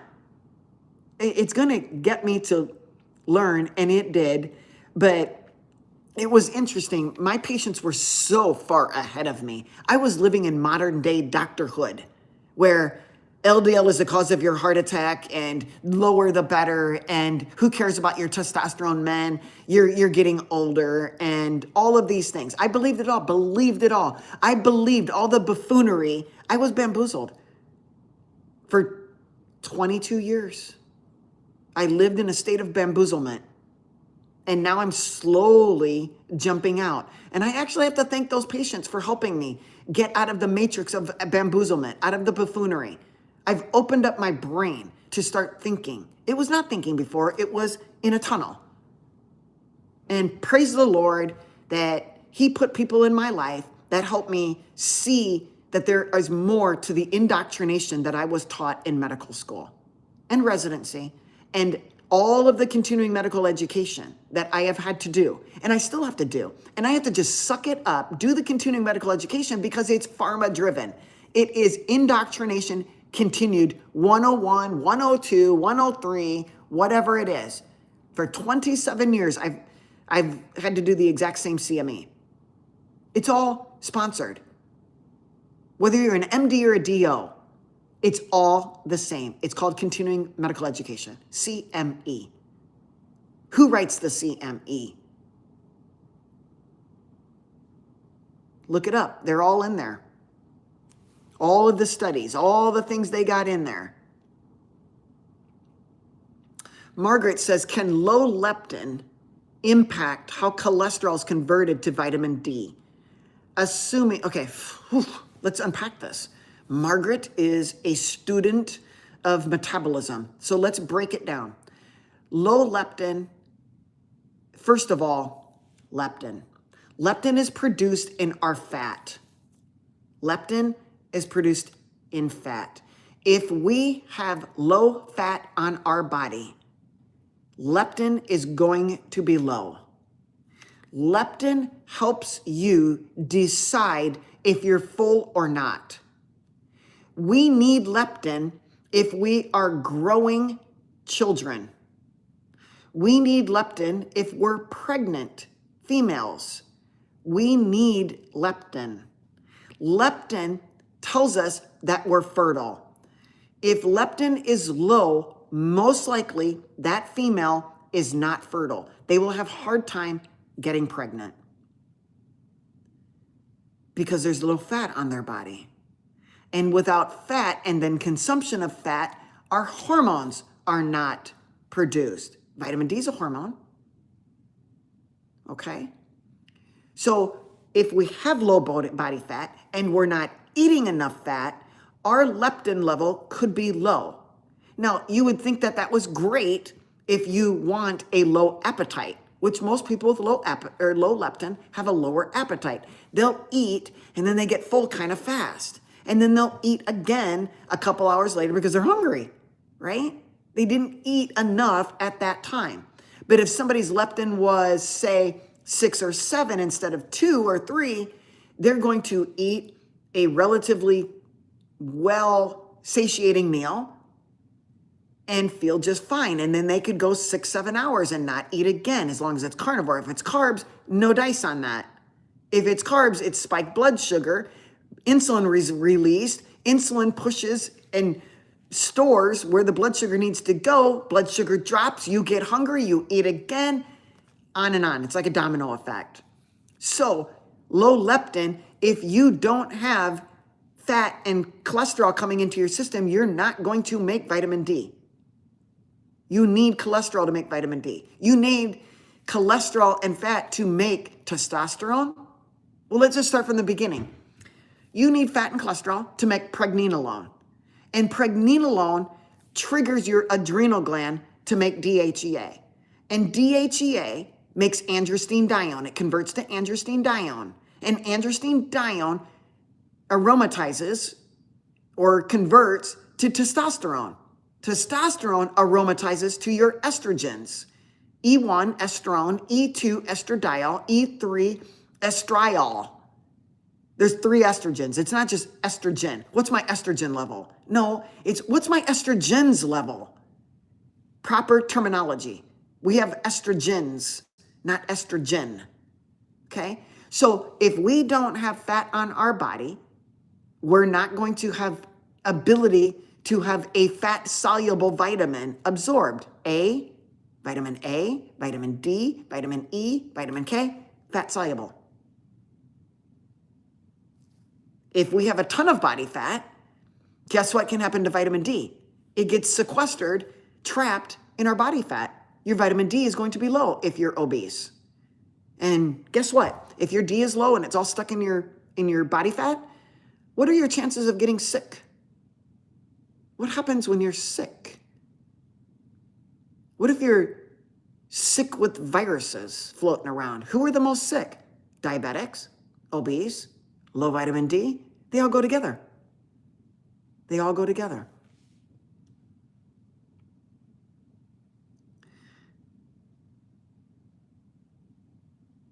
Also, can a low leptin cause increase in cholesterol? If you have low leptin means you aren't eating fat and cholesterol. You don't have body fat. So your body, instead of you taking it in, is going to start making it. You are going to start pumping out fat and cholesterol from your liver because it senses that it's not coming in. Make sense? If you're a carnivore, this is the flip side of that. If you're a carnivore and you're eating a ton of fat, your LDL might go up. Why? Because it's impossible to have cholesterol floating in your bloodstream. There has to be carriers. So if you're taking in more fat and cholesterol, you're going to need more carriers to carry the fat and cholesterol all over your body. That means more LDLs. I mean, I think it's just, simple stuff. But again, if I walk you through it, you go, oh, yeah, that makes sense. And I could be wrong, you guys. I could be totally wrong. That's why you are opening up your brain cells. You're starting to think logically. Like Dr. Jensen, she might not be right, but she's getting my brain to start thinking. I'm going to go look her up. I'm going to AI her. Well, be careful with that because AI is programmed to answer a question the way AI wants to be answering it. And so you have to really be very detailed when you ask AI a question. You could say, here's how I would have answered this question to AI. Margaret asks, my vitamin D is low. I had my vitamin D checked. It is low. My vitamin D is low because my leptin is low, and I'm exercising, and just put a whole bunch of stuff in there. And now AI will come back and say, oh, I see where you're coming from. Let's expand on this a bit. And then it will give you the accurate information. You have to program AI. You think you have the right answer, but you want to make sure. So you're going to put your answer in kind of like a question, but as a statement. And then you'll say, tell me about how this mechanism of my low leptin made that vitamin D so low, which it did. And then it might come back and say, you're full of BS and you have the mechanism all wrong. Then you kind of know that it's giving you the right answer. I know that it's kind of hard to explain, but I do it all the time with AI, but I'm trying to avoid the algorithm. I don't want how the algorithm was programmed. I truly want the right answer. You guys do too. So I have to answer the question in such a way that I'm going to get what I consider to be a more accurate answer. Okay? Oof. Lucy says, how do you know if you have fatty muscle? Get an insulin level. If your insulin level is high, you're laying down fat in ectopic places, in your tongue, in your liver, in your kidney, in your heart, in your muscles. They'll look full. And people say, oh my gosh, I went carnivore and I lost all my muscle. No, you didn't. You lost all the fat that was in your Wagyu beef muscle. You lost the fat and now you look leaner. It's the same muscle. You're still stimulating with the exact same weights, right? You just had fatty muscle. And so you got rid of it. The fat was burned off, so to speak. I mean, it's not like that, but it is, and from a layman's terms. So you burned it. And now your muscle was left to look like lean and serene and slick and striated and all those things. It's awesome. So if you can't see your muscle, you got fatty muscles. Margaret says ultalabs.com. Also, that's the one I'm talking about is Ulta Labs. But if a doctor, Margaret, if a doctor orders your labs from Ulta, you'll get a discount. I get them cheaper. If you go and order them and put them in your cart, and then I go and order that and send you the cart of labs, my way is going to be cheaper. So you can do what you want. I'm just trying to save your money. Okay? Simple as that. I want to save your money so you can buy more steaks, Margaret. More meat. Margaret says, yep, mine told me we don't need it, we don't do it. Because they don't know what it is. That's code for, I don't know what that is, I'm not ordering it. You know what? It's a condition, and this might be not a real word, but I made it up because I'm a doctor. It's called ignorosis. Ignorosis. Osis, a condition of ignorance. And so I'm not going to show you my ignorance, Margaret, so I'm not going to order it because I don't know what it means. They don't even want to admit that they are human and a sinner and can be wrong. I can. I've come to the conclusion that it's much easier to tell the truth. I don't know what that means. Than to simply deny you with some paternalistic doctor-patient relationship. I'm over it. I don't think I ever really had that relationship with my patients because my way was not always the highway. I didn't know best. In fact, I was probably on the opposite end of the spectrum, always wondering, maybe I don't know it all and I'm hurting you. Well, that really was the case because I didn't know it all. And I was hurting you because I gave 50,000 people statins that caused them to get diabetes. Well, sure, they ate crap, Ola, and they got diabetes, but I didn't help them out any. I gave them the statin, which increases our risk of having glucose intolerance. I did it all. And now I'm in a process of relearning and sharing these things with you because your doctor, obviously, Margaret, doesn't want to learn anything. They're just going to say, nope, we don't do that. Paternalistic doctor. When I say it can be maternal, if it's a female, maternalistic doctor, yeah, it's just my way or the highway. I know best. I went to medical school. I did a 10-year residency. I've done my boards 50,000 times. I know what is best for you. No, you don't. You don't. You're not me. 99.9% is like me. You are like me. But that 0.1, ooh, that is way different. Way, way, way different. And because you have a condition of ignorosis, you don't even want to work with me. You don't want to have the relationship is like a give and take. No, you don't. You want to be in charge. And you don't need my money so you can fire me. He's got many, or she has many other patients that will love the paternalistic way to go about things. Doctor, just tell me what to do. Take the statin, okay. Don't exercise, okay. And I got a cold. Doctor. I need an antibiotic. Oh, here's your antibiotic. Right. Make a diagnosis, give a pill, see you later. Denver says, Lixa, I think fasting for 12-hour minimum per day. I'm not a doctor, but I think that might work, assuming you are a healthy adult. Okay. Lixa says, I get a horrible keto rash. What is that? I feel okay, but my skin can't handle it. It's just horrible. It's itchy and painful.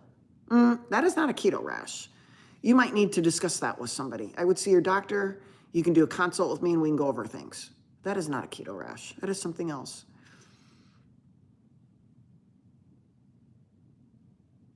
Spot Ed says, but still no one knows the secret of longevity. Well, how do you know that? And what is longevity?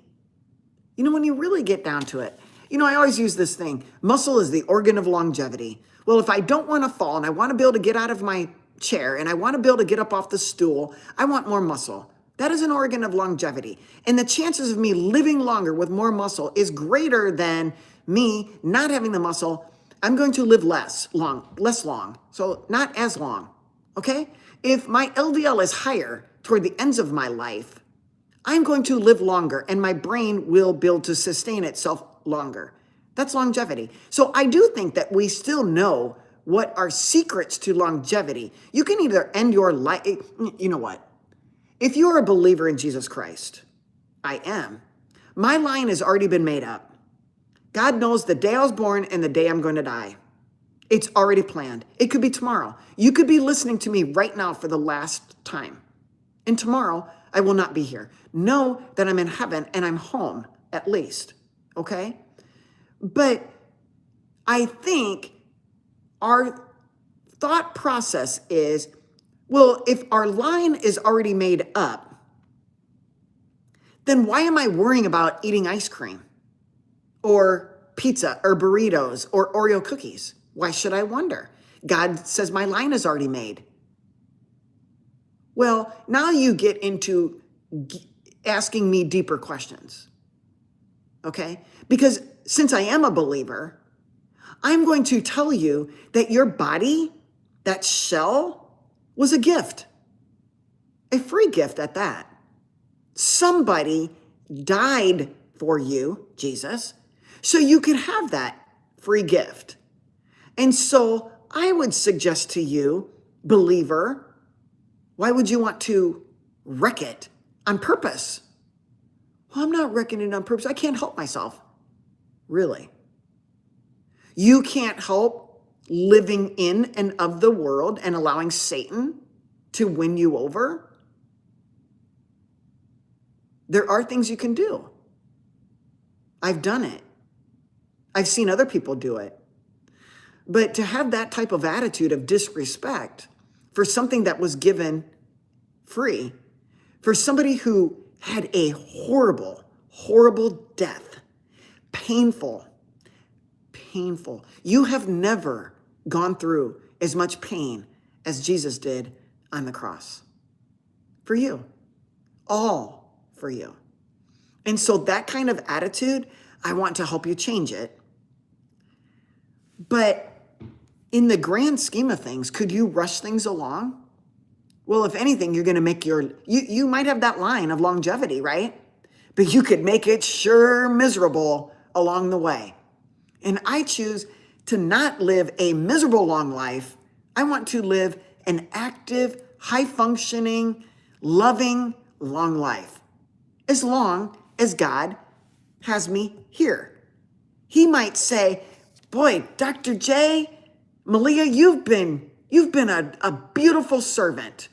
And it's time to go home. You've done your duties. You gave everything to the glory of me, not you, minus a few things. But it was a journey. And you've given me all this glory, and I want to spend time with you right here. While everybody else, while you're home, I'm going to work on these other people, but you're going home with me. I'm ready for you. And I would say, bring it on. Now, how does that look for somebody who's here? Well, your husband might not like it. Your dogs might not like it. Your coworkers might not like it. They're going to be sad. You are going to be, believer, are going to be ecstatic. you're going home with Jesus, because that is eternal life. And you know there's nothing better than that eternal life with Jesus. But for us left behind, that is sad, and you cry, and it hurts your heart, all of these human emotions.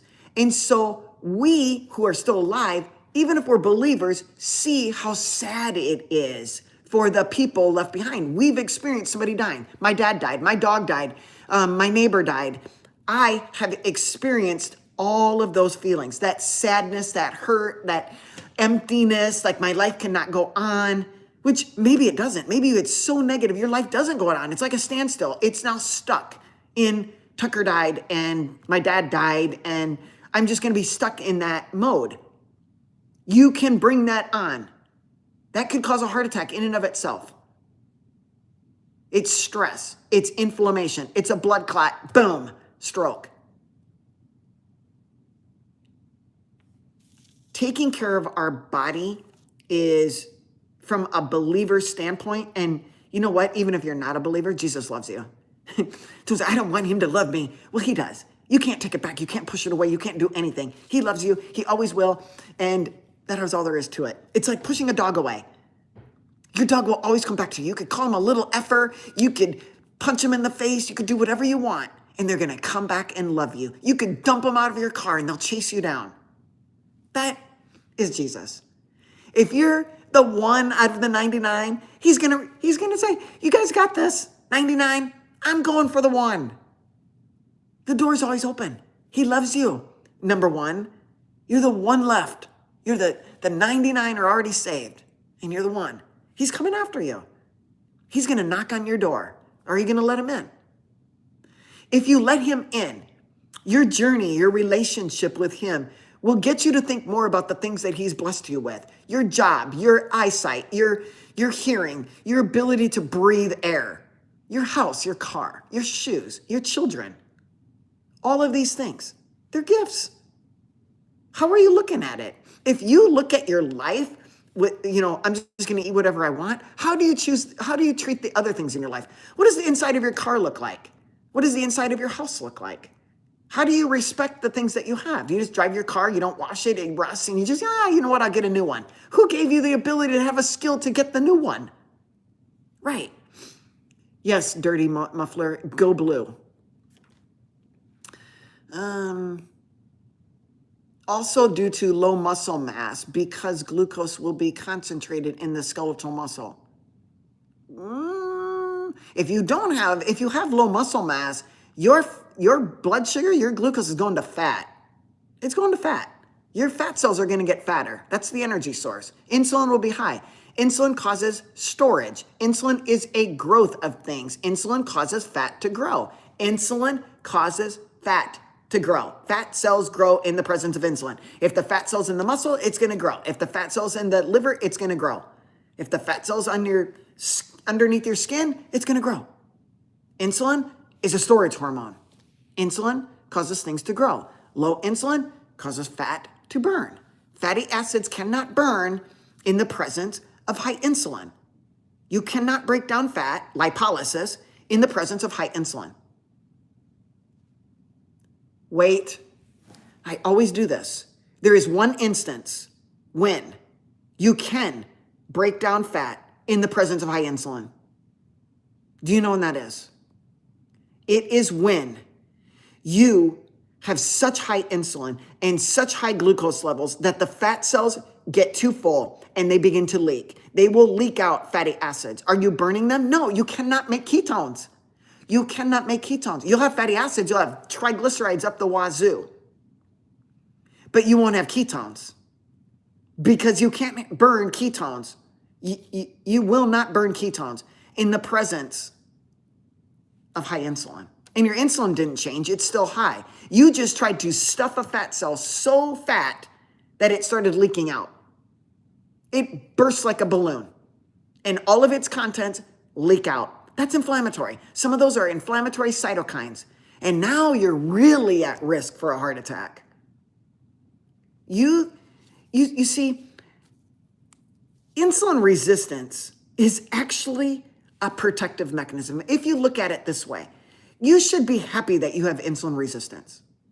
I know that sounds crazy coming from me, but you should be happy that you have a mechanism to become insulin resistant. Because if you didn't, you would try to force feed your cells. And because they become insulin resistant, it is trying to tell you, stop consuming the carbohydrates. I can't get any bigger. But you and your doctor are going to, one, either give you medicine, and two, you're going to continue consuming the carbohydrates.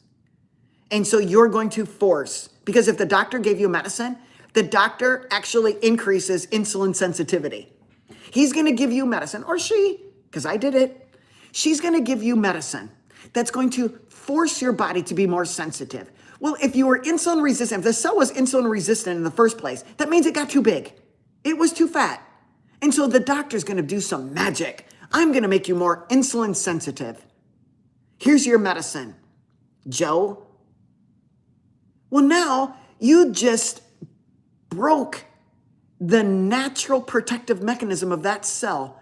You opened up the doors on that cell. The cell didn't want to be opened up. It told you it was resistant. I said, you said it was full. Cell said I'm full. Stop.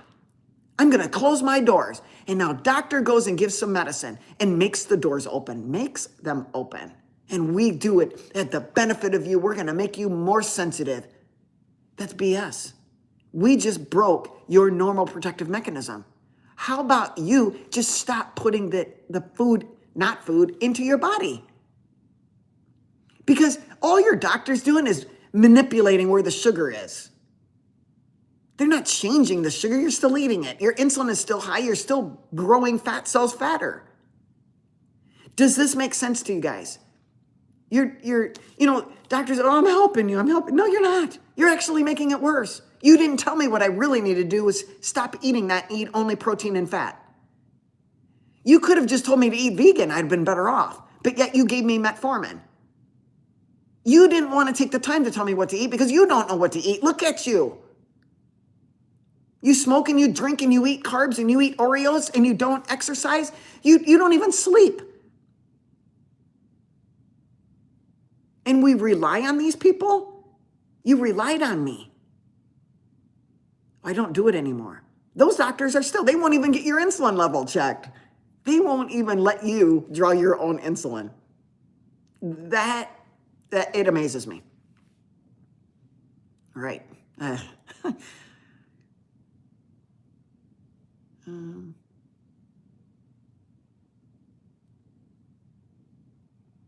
Let's see.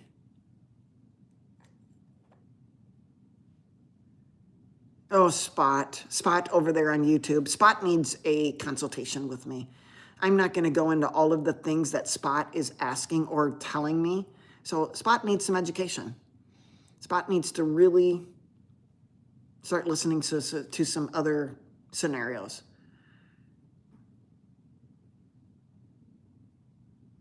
Ooh, Hot Donnie asks, how long does it take for your pituitary to turn back on and start producing GH after using exogenous GH? So the question is, if you take growth hormone, how long does it take to, once you stop, for your pituitary to kick in and start producing GH? That is a good question. I don't know the exact answer, but I will just give you some scenarios.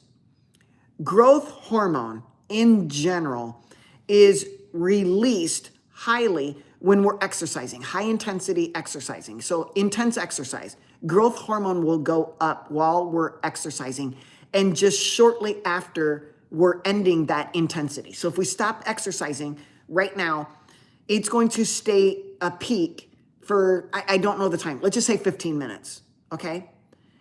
And it also is secreted at night when we're sleeping. So if you're not an exerciser, there's less GH. If you're not a sleeper, there's less GH. Now, many people, like bodybuilders or weightlifters, they take GH. And if I were to inject GH, so if you inject a hormone, to be a real hormone, it really should be injected. If it's real, and hormones are injected. So testosterone, GH, insulin, they're injected. So if you inject GH subcutaneously, it's going to feed back, and your pituitary, your brain, the brain is going to say, oh, well, there's enough GH in the blood system. We don't need to produce as much. So it's a negative feedback loop saying, brain, we don't need gonadotropin or GH tropin release. I'm having a brain fart on what the actual term is. So it tells our brain, don't release growth hormone because there's enough. Now, if I take away the growth hormone, does that positive feedback now say, okay, GH is low? Is there a positive feedback loop saying, hey, Mr. Brain, we have really a low amount of GH, growth hormone, in our blood. Can you start stimulating the pituitary to make more? Stimulate the brain to make more? I don't know the answer. If it's like your testicle, it may not come back. If you've been stimulating with GH all along, it might not come back. If you did it for your thyroid, say, oh yeah, I'm one of those bodybuilders and I'm going to take some Cytomel, T3, and I'm going to increase my ability to burn fat. And then if you take the T3 away, your thyroid will start kicking in, I don't know, probably 6-8 weeks. So 2 months. I don't know if that happens in our brain with growth hormone. I do not know. And it may not happen with testosterone. Your testicles might just be shut down. They're not going to produce any more testosterone. Then you'll be on it for life. Does it happen with females who take estrogens? Usually not. The ovaries can kick back in. Not every organ in our body that secretes hormones can do that. Okay? Those are the endocrine. So, Donnie, I gave you some information, but I don't know the exact answer. I'm guessing if it does, it could take 2 months. If it does. I don't even know. That's a great question. I'd have to look it up.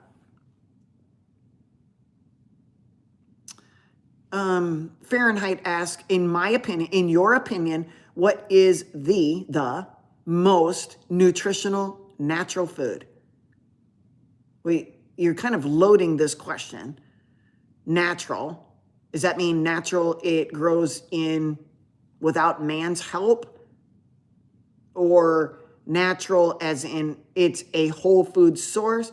But if you ask me of my things that I think, if I'm going to choose one thing to eat, no matter where it came from, natural or otherwise, or nutritional or otherwise, the most nutritionally dense thing I can put in my body is a steak.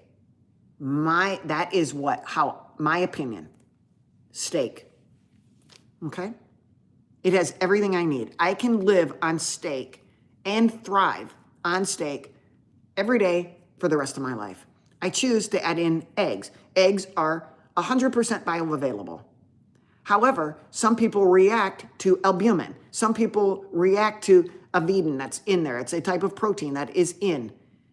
Some people react to the yolks. It's pretty rare, but I would try that first before I gave up eggs. I would just eat the yolks. But that would be my answer to you.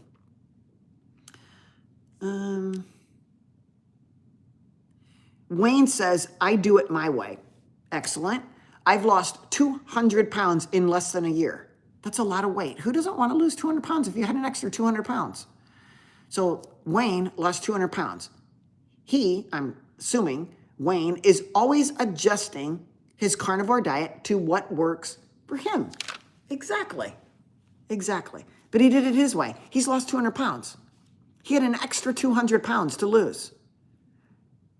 That's like 2 of me.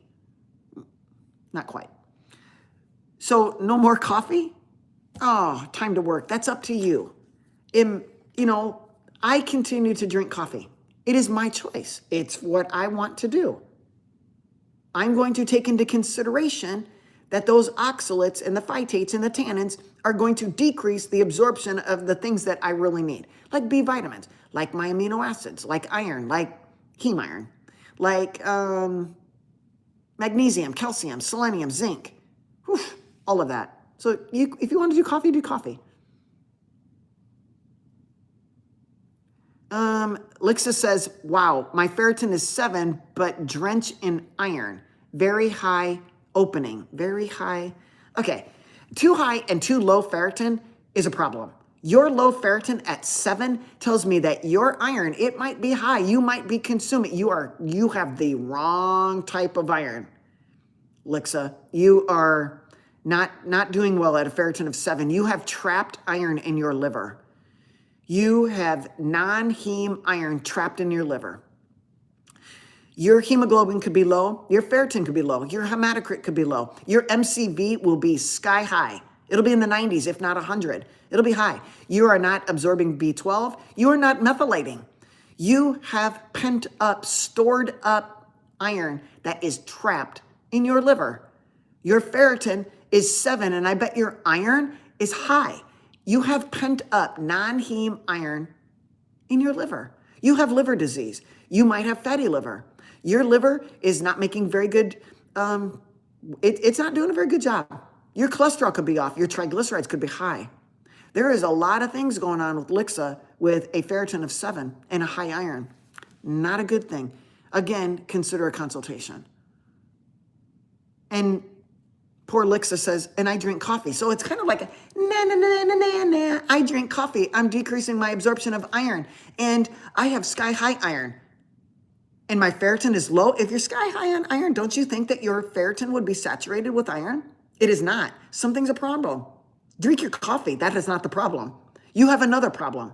You have too much non-heme iron trapped in your liver. I think I would seek help in regards to that because you are oxidizing. Lixa's body's iron, her iron, it's rusting inside of her body, especially in her liver. She is, or he is rusting inside their liver. It's oxidizing. Pent up iron. What happens to iron when it's in the presence of oxygen and water? It rusts. It rusts. Too much iron trapped in the liver is rusting. Rusting. Look at the GGT, look at the AST, look at the ALT, look at your MCV. Look at all these things. They just told me ferritin is 7 with a sky high iron. You're welcome, Lixa. Denver says, thanks for your talk about coffee. I don't drink it, and this is another reason why I'm not going to have it. Good. You're learning something. And then you have an ability to make a very good decision. So you took all the information in and you go, okay, I've made it. I can make a better decision for myself. Mickey says, I feel like I've already knew this, but do you know that but negates everything you just said? So I feel like I already knew this, but really negates that you feel like you really knew it. Did you know that? I mean, it's kind of a trick on words, and I like to teach that too. So you just negated everything you just said before the word but it's so refreshing to hear it and sound it out loud. Thank you. You're very welcome. I'm giving you some grammar too. What are your thoughts on taking vitamin C? I think in a short yes or no, I think if you are eating carbohydrates, you need vitamin C. Okay? And why would you be taking iron? So take vitamin C with iron. Well, vitamin C helps the absorption of iron, but why are you taking iron?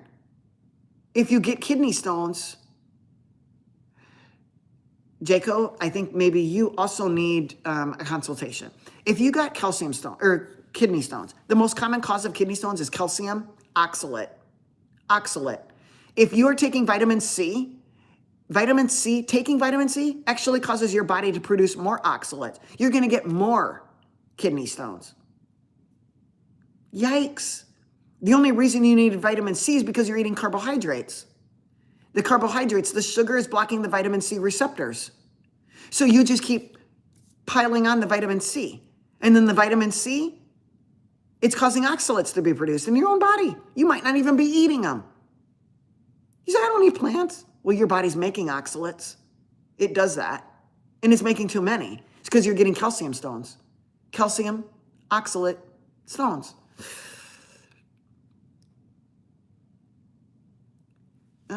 I lead a ketogenic diet and have ACEs fat. ACEs fat. And I have overweight. There's something else going on. Thanks, Doc. I'll continue to study. And yes, AI has been a useful tool. Good. Mickey says, what are my thoughts on peptides? Thank you. Ooh, that is a deep question. And I have to answer in such a way as this. I don't know. I've never studied peptides, but my gut instinct is if I'm eating meat, eggs, and butter, I don't need any peptides. The peptide seller, like say Dr. Rimka would say, Dr. Malea, oh, don't be careful what you say here because your food isn't going to be as good as you think. And I think I can make some peptides and make you feel like $1 million and live till 106 instead of 105. And I say, okay, let me consider it. Let me read about it. Tell me your thoughts. I don't know. So make it in long story short, I don't know. But do I do peptides? No. I'm going to, it's the same person who's taking a GLP-1. They're taking Ozempic or Mounjaro or Zepbound or one of those, Ozempic, Victoza, Trulicity. Those are peptides. Those are peptides. You're injecting them. Anytime you inject something that is not meant to be in your body, or it is in a natural state, like we make GLP in our body, in our gut, you're just gonna give more peptide in super physiologic doses and not know what it's gonna do? What if those peptides feeding cancer? What if those peptides are feeding your blood sugar? Do the people who are selling you peptides have like people who have been taking them for 30 years and see what the outcome is, monitoring their diet and their sleep and their exercise, put them in a locked up cage? No. So are you going to put some chemical that somebody made in a lab in your body and see what you know what, I think I'll roll the dice. I'll roll the dice. I don't roll dices. I don't like to gamble. And so I don't put things in my body that I don't know anything about. Okay? So if you are well-versed and you're willing to take that, you don't know what'll happen in 10 years from now, 20 years from now, 30 years from now, and you say, you know what? In 30 years, I won't care. In 20 years, I won't care. But if I can feel good right now, see, that's what you're all about. We're all about the feel good now. There's no journey. I want to feel good now. Well, what if it ruins feeling good later? You know what? I just want to feel good now. That's the world. That's lust. That's lust of what the world offers right now. And I would say to that person, you haven't learned a thing, believer. Have you learned anything from this? Have you learned to respect the things and give all the glory to God instead of to you? You're living in, but I feel good. So it's what you feel. It's not what God feels. It's not what God gave you the body for. I don't know. This is me, you guys. I'm not trying to push my beliefs on you, but in a way, I would like everybody to look to God and Jesus the way I do, and the Holy Spirit. And I know that's impossible. I know it's impossible. Not everybody. In fact, sometimes I will come across people who are even further in their journey than I am, and they're probably wishing if Dr. Malea would just go a step further and give even more glory and give more time to God and more, she would understand that all of her attitude and her thought process is a result of her trying to do her. You do you. You're doing you. It works for you. That's what Wayne says. It works for me. It works. And a part of me says I agree with that, but maybe it's for all the wrong reasons. It's lust of the eyes, lust of the flesh, and the pride of life. We all have this pride. Even I have pride. I'm guilty of pride of life. I'm guilty of lust of the eyes. I see it and I want to have it. Lust of the flesh. What makes me feel good emotionally for the moment? Is it an ice cream, or is it sex, or is it a new pair of shoes or a new car, or whatever it might be? That's lust. Now, granted, there are blessings and your ability, God blesses you with skills. And if those skills allow you to make money to buy a new pair of shoes, and you love the shoes, and you say, thank you, Lord, for blessing me with the ability to have skills to make the money to buy these shoes. I feel so good. And I want to share your word and tell everybody how blessed I am. God gave me these skills. He gave me the ability to make $50. And that $50, I bought these pair of shoes, and they make me feel so good. Thank you, Lord. But if you get the skills from God, which you did, and you make the $50, you did, and you don't give the glory to God, and you give the glory to you, and you go buy a prostitute, what does that say? Lust of the eyes, lust of the flesh, and the pride of life?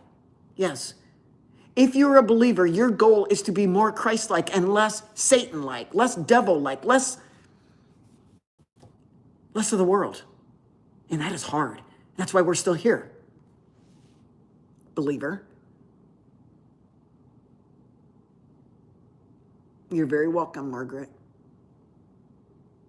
Her doctor's a man. Thank you. Thank you. He's paternalistic then. Lucy says, friends, have a great Saturday. I have to get to my workout time. Thank you for your knowledge. God bless. Praying for Timber. Thank you so much. That's my dog. One of my dogs, Timber. He's got a hurt back. So please, you guys, pray for my Timber. Pray for healing. Pray for peace in his heart. He wants to be the old Timber, and he can't do it all at once. He's got to get well. And that's going to take living in a little bit of misery. And his misery is being kenneled when we go for walks, or his misery is being held and not being let down. It's trapping him of the things that he really wants. And for his best interest, I'm being maternalistic here, I have to keep him down.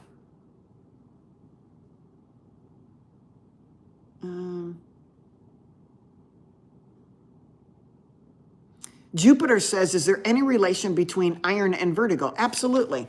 Iron trapped in your neurons, in your cells of your brain, and cells of all of your cells, your neurological cells, your endocrine cells, your muscle cells, your hepatocell, your liver cells, all of the cells. So if iron is trapped in your brain, you can get depression, you get Alzheimer's, or you can get any brain disorder. Is vertigo something that in your head you can get malfunctioning of the semicircular canals because of iron overload? Absolutely. Your balance cells, the cilia, the little receptors, your balance receptors that are inside your ears and the inner ear canal? Absolutely. Restless leg? Yes. Iron. It's a possibility. So it could be sugar. So it could be nanoplastics and other heavy metals. It could be smoking. It could be drinking. It could be everything. But to answer your question, any relation between iron and vertigo? Yes, there is a relationship. If you are a person that you want to help heal these things, you say, okay, if sugar causes it, I'm getting rid of sugar. Okay, if iron causes it, I got to get rid of pent-up iron. If I have non-heme iron overload in the presence of if I have heme overload, no. If I have non-heme iron overload, non-heme iron, plant, synthetic, non-heme iron, 3% of it is absorbable. We can't use it. 3%. We can use heme iron. 30%. We can absorb it. We need iron. We would die without iron.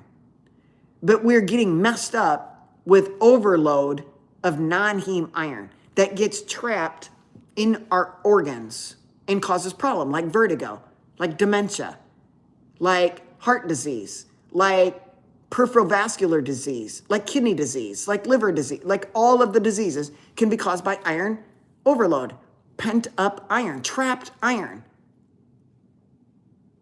that we cannot use. Okay.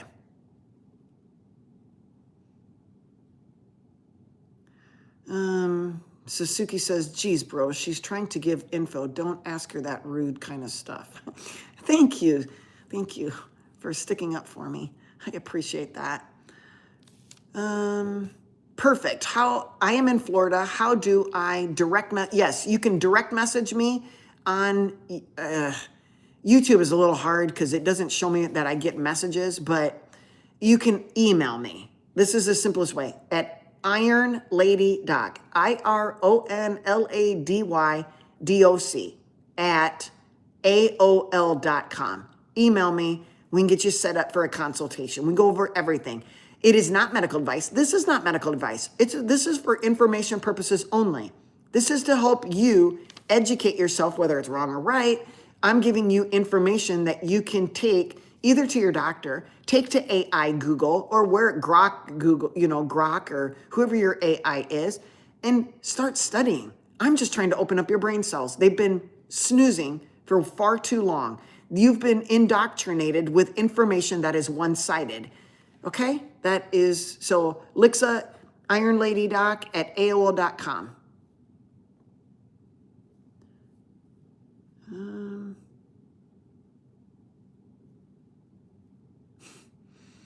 You guys make me smile. Thank you.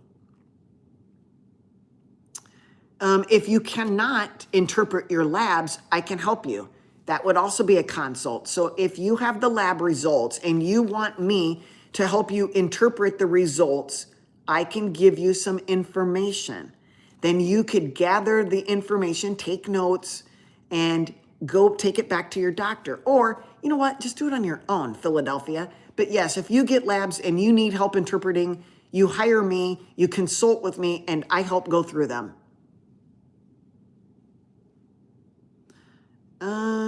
ATS says, endoscopy specialist, and 100% agree with what you're saying. Well, thank you. I mean, I don't necessarily want or need all of your kudos. I appreciate that somebody will make a point and say, you know what, Dr. Jensen, I think a lot of what you are saying, I can get on board with. I have been on board with what you're saying. I can get on board with what you're saying. There's a few things that I have a little question about. That's okay. That's okay. I do that all the time. Like somebody sends me something, people send me on Instagram little videos all the time, little reels. And I think they want my feedback, or else why would they have sent it to me? So I'll write back and I'll say, I can get on board with some of that. But the other part, it's BS. It raised a red flag. It raised my BS meter. My goal, went from here to all the way to 100. And so some stuff, and I think that's what propaganda is. It's propaganda. And it's trying to tickle it's like the Overton window, where it's going to just give you just a little bit of right stuff and you can get on board with it. And then they're going to give you a whole lot of not so right stuff. But because they caught you, they hooked you with the hook line, with the correct answer or the information, but then they propagandized you, they buffooned you, they bamboozled you with a whole bunch of stuff that is not so right. And that's where, how do I know? It's that BS meter. My BS meter is my Holy Spirit. I am a believer in Jesus. And so when I accept Jesus to come into my life, he says, okay, I got a helper for you. And that helper is the Holy Spirit. I'm getting to know my Holy Spirit better and better and better every day. And the Holy Spirit, my helper, my counselor, my leader of the pack says, hey, BS meter went off.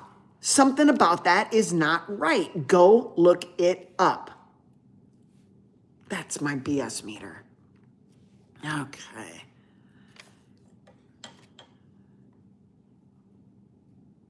Okay.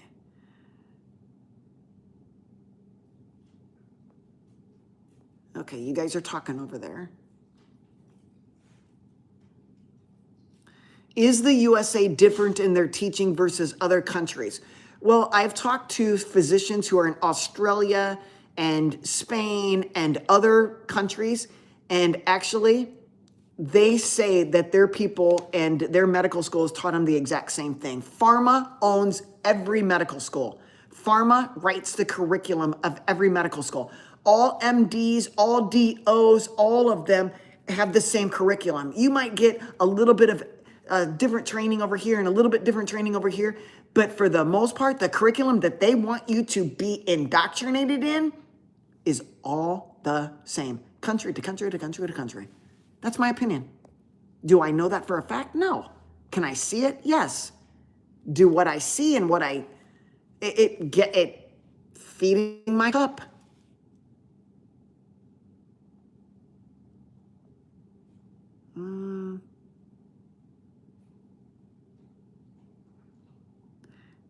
Okay, so here's a question. Does leptin cause cancer? Well, think about this. Leptin is produced from fat. If you want your leptin higher, get fatter. But that fat is inflammatory.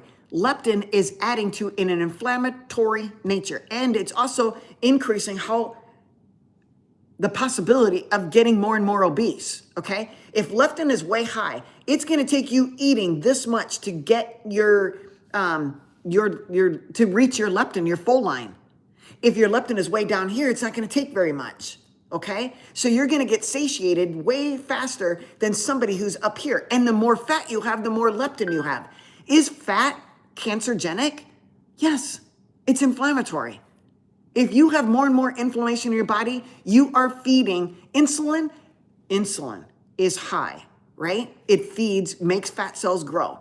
If insulin is causing fat cells to grow, does it just stop at the fat cells? No. What about cancer cells? Yep. It's like growth hormone. Insulin can cause fat and cancer cells to grow. So you have to weigh the risks and the benefits of all these things.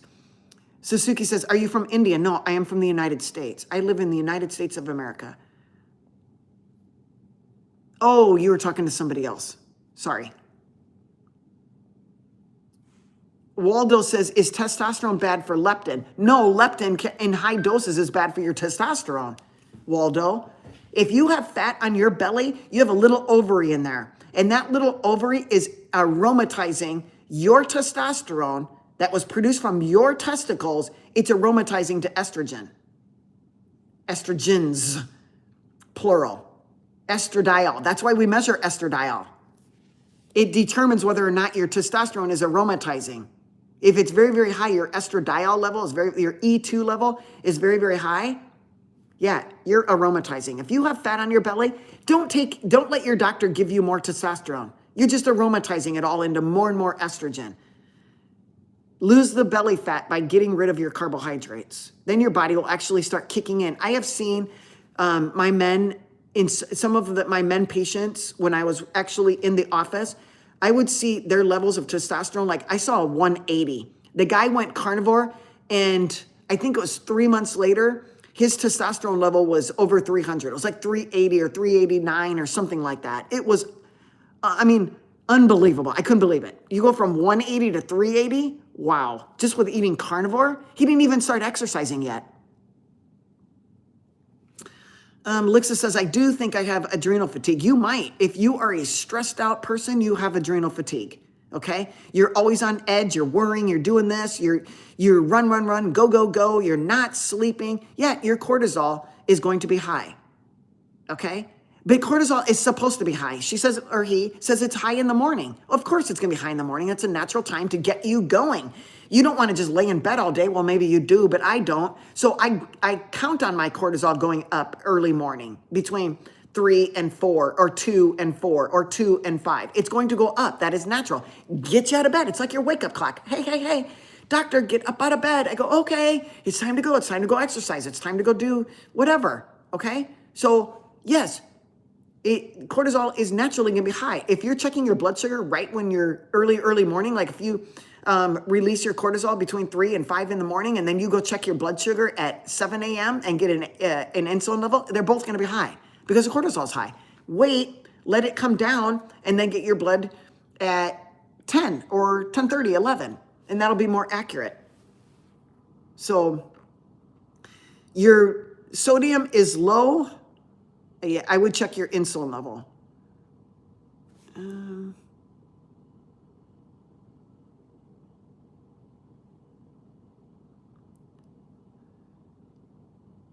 Okay. You know, you guys, these are great questions. We'll kind of call it quits today. We've been talking for 2 hours and 10 minutes. I want to thank, especially on YouTube, you guys were awesome today. I have not experienced this in all the times I've been on a live on YouTube. I have never experienced, one, the gratitude, and two, the awesome questions that you guys have brought up, like this LDL and a heart attack. I would love, Anthony, to be able to answer that tomorrow if you join me again or some other time. But tomorrow I can be back at 10 a.m. And if you guys on YouTube, I've always been hesitant to continue to do YouTube, but I know that you guys and YouTube love YouTube. There's going to be some trolls. There's going to be heartache for me trying to get busy on YouTube and help you guys, because we need more and more doctors that are starting to wake up. Their brain is starting to wake up. You know, say you got Dr. Chafin, you got Dr. Berry, and you got Ovadi, and you got Jamnatis, and you got Elizabeth Bright, and you got all of these doctors. I mean, I could go on and on. Dr. Tro, all of them. It's wonderful to see Dr. I'm just trying to think. Look up all the doctors on the American Diabetes Society. There's a start. But nonetheless, I'm glad to be here with you guys. I'm glad for my new subscribers. Thank you very much. So if you haven't already subscribed, please click the subscribe button and the thumbs up. It helps.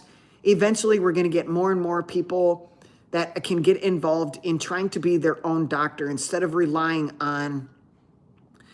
trying to rely on modern day doctors who do not want to get out of their own paper sack. They're in their own paper sack and they can't find their way out until they retire. And you're praying that the new one's coming up, but they won't, because they're being taught by the same exact people, the exact same elites teaching every medical student. They're still not going to have their own brain.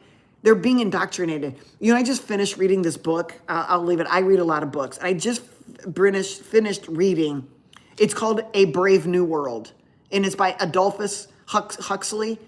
It traumatized my spirit, actually.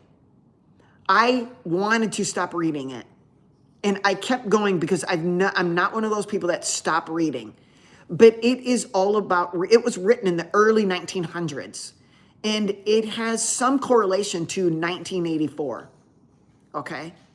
The book 1984. But it talks about how they want to brainwash people into living in the world and not having a God and not having any responsibilities, nothing really. And it was a caste system. And it really it tried to break my spirit, okay? But what I'm trying to say is, doctors or lawyers or what garbage men, you've been taught a certain amount of stuff, and you fill your cup with all of these experiences throughout your entire life.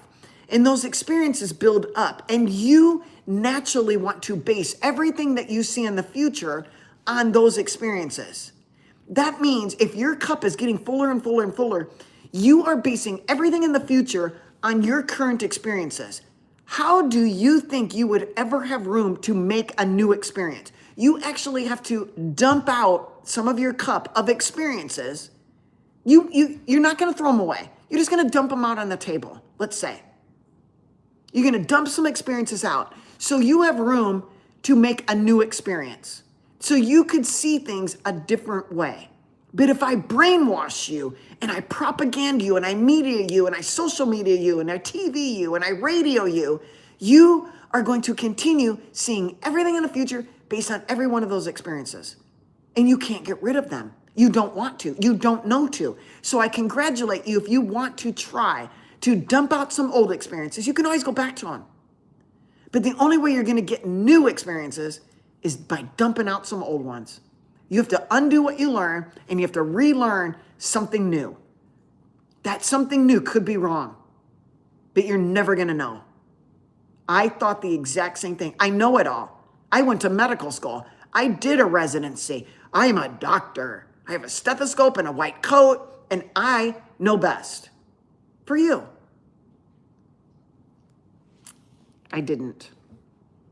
Okay? So, Lord willing, I will be back tomorrow, 10 a.m. Central Standard Time. We can answer these questions. You guys have a great rest of your Saturday or whatever day you're in right now.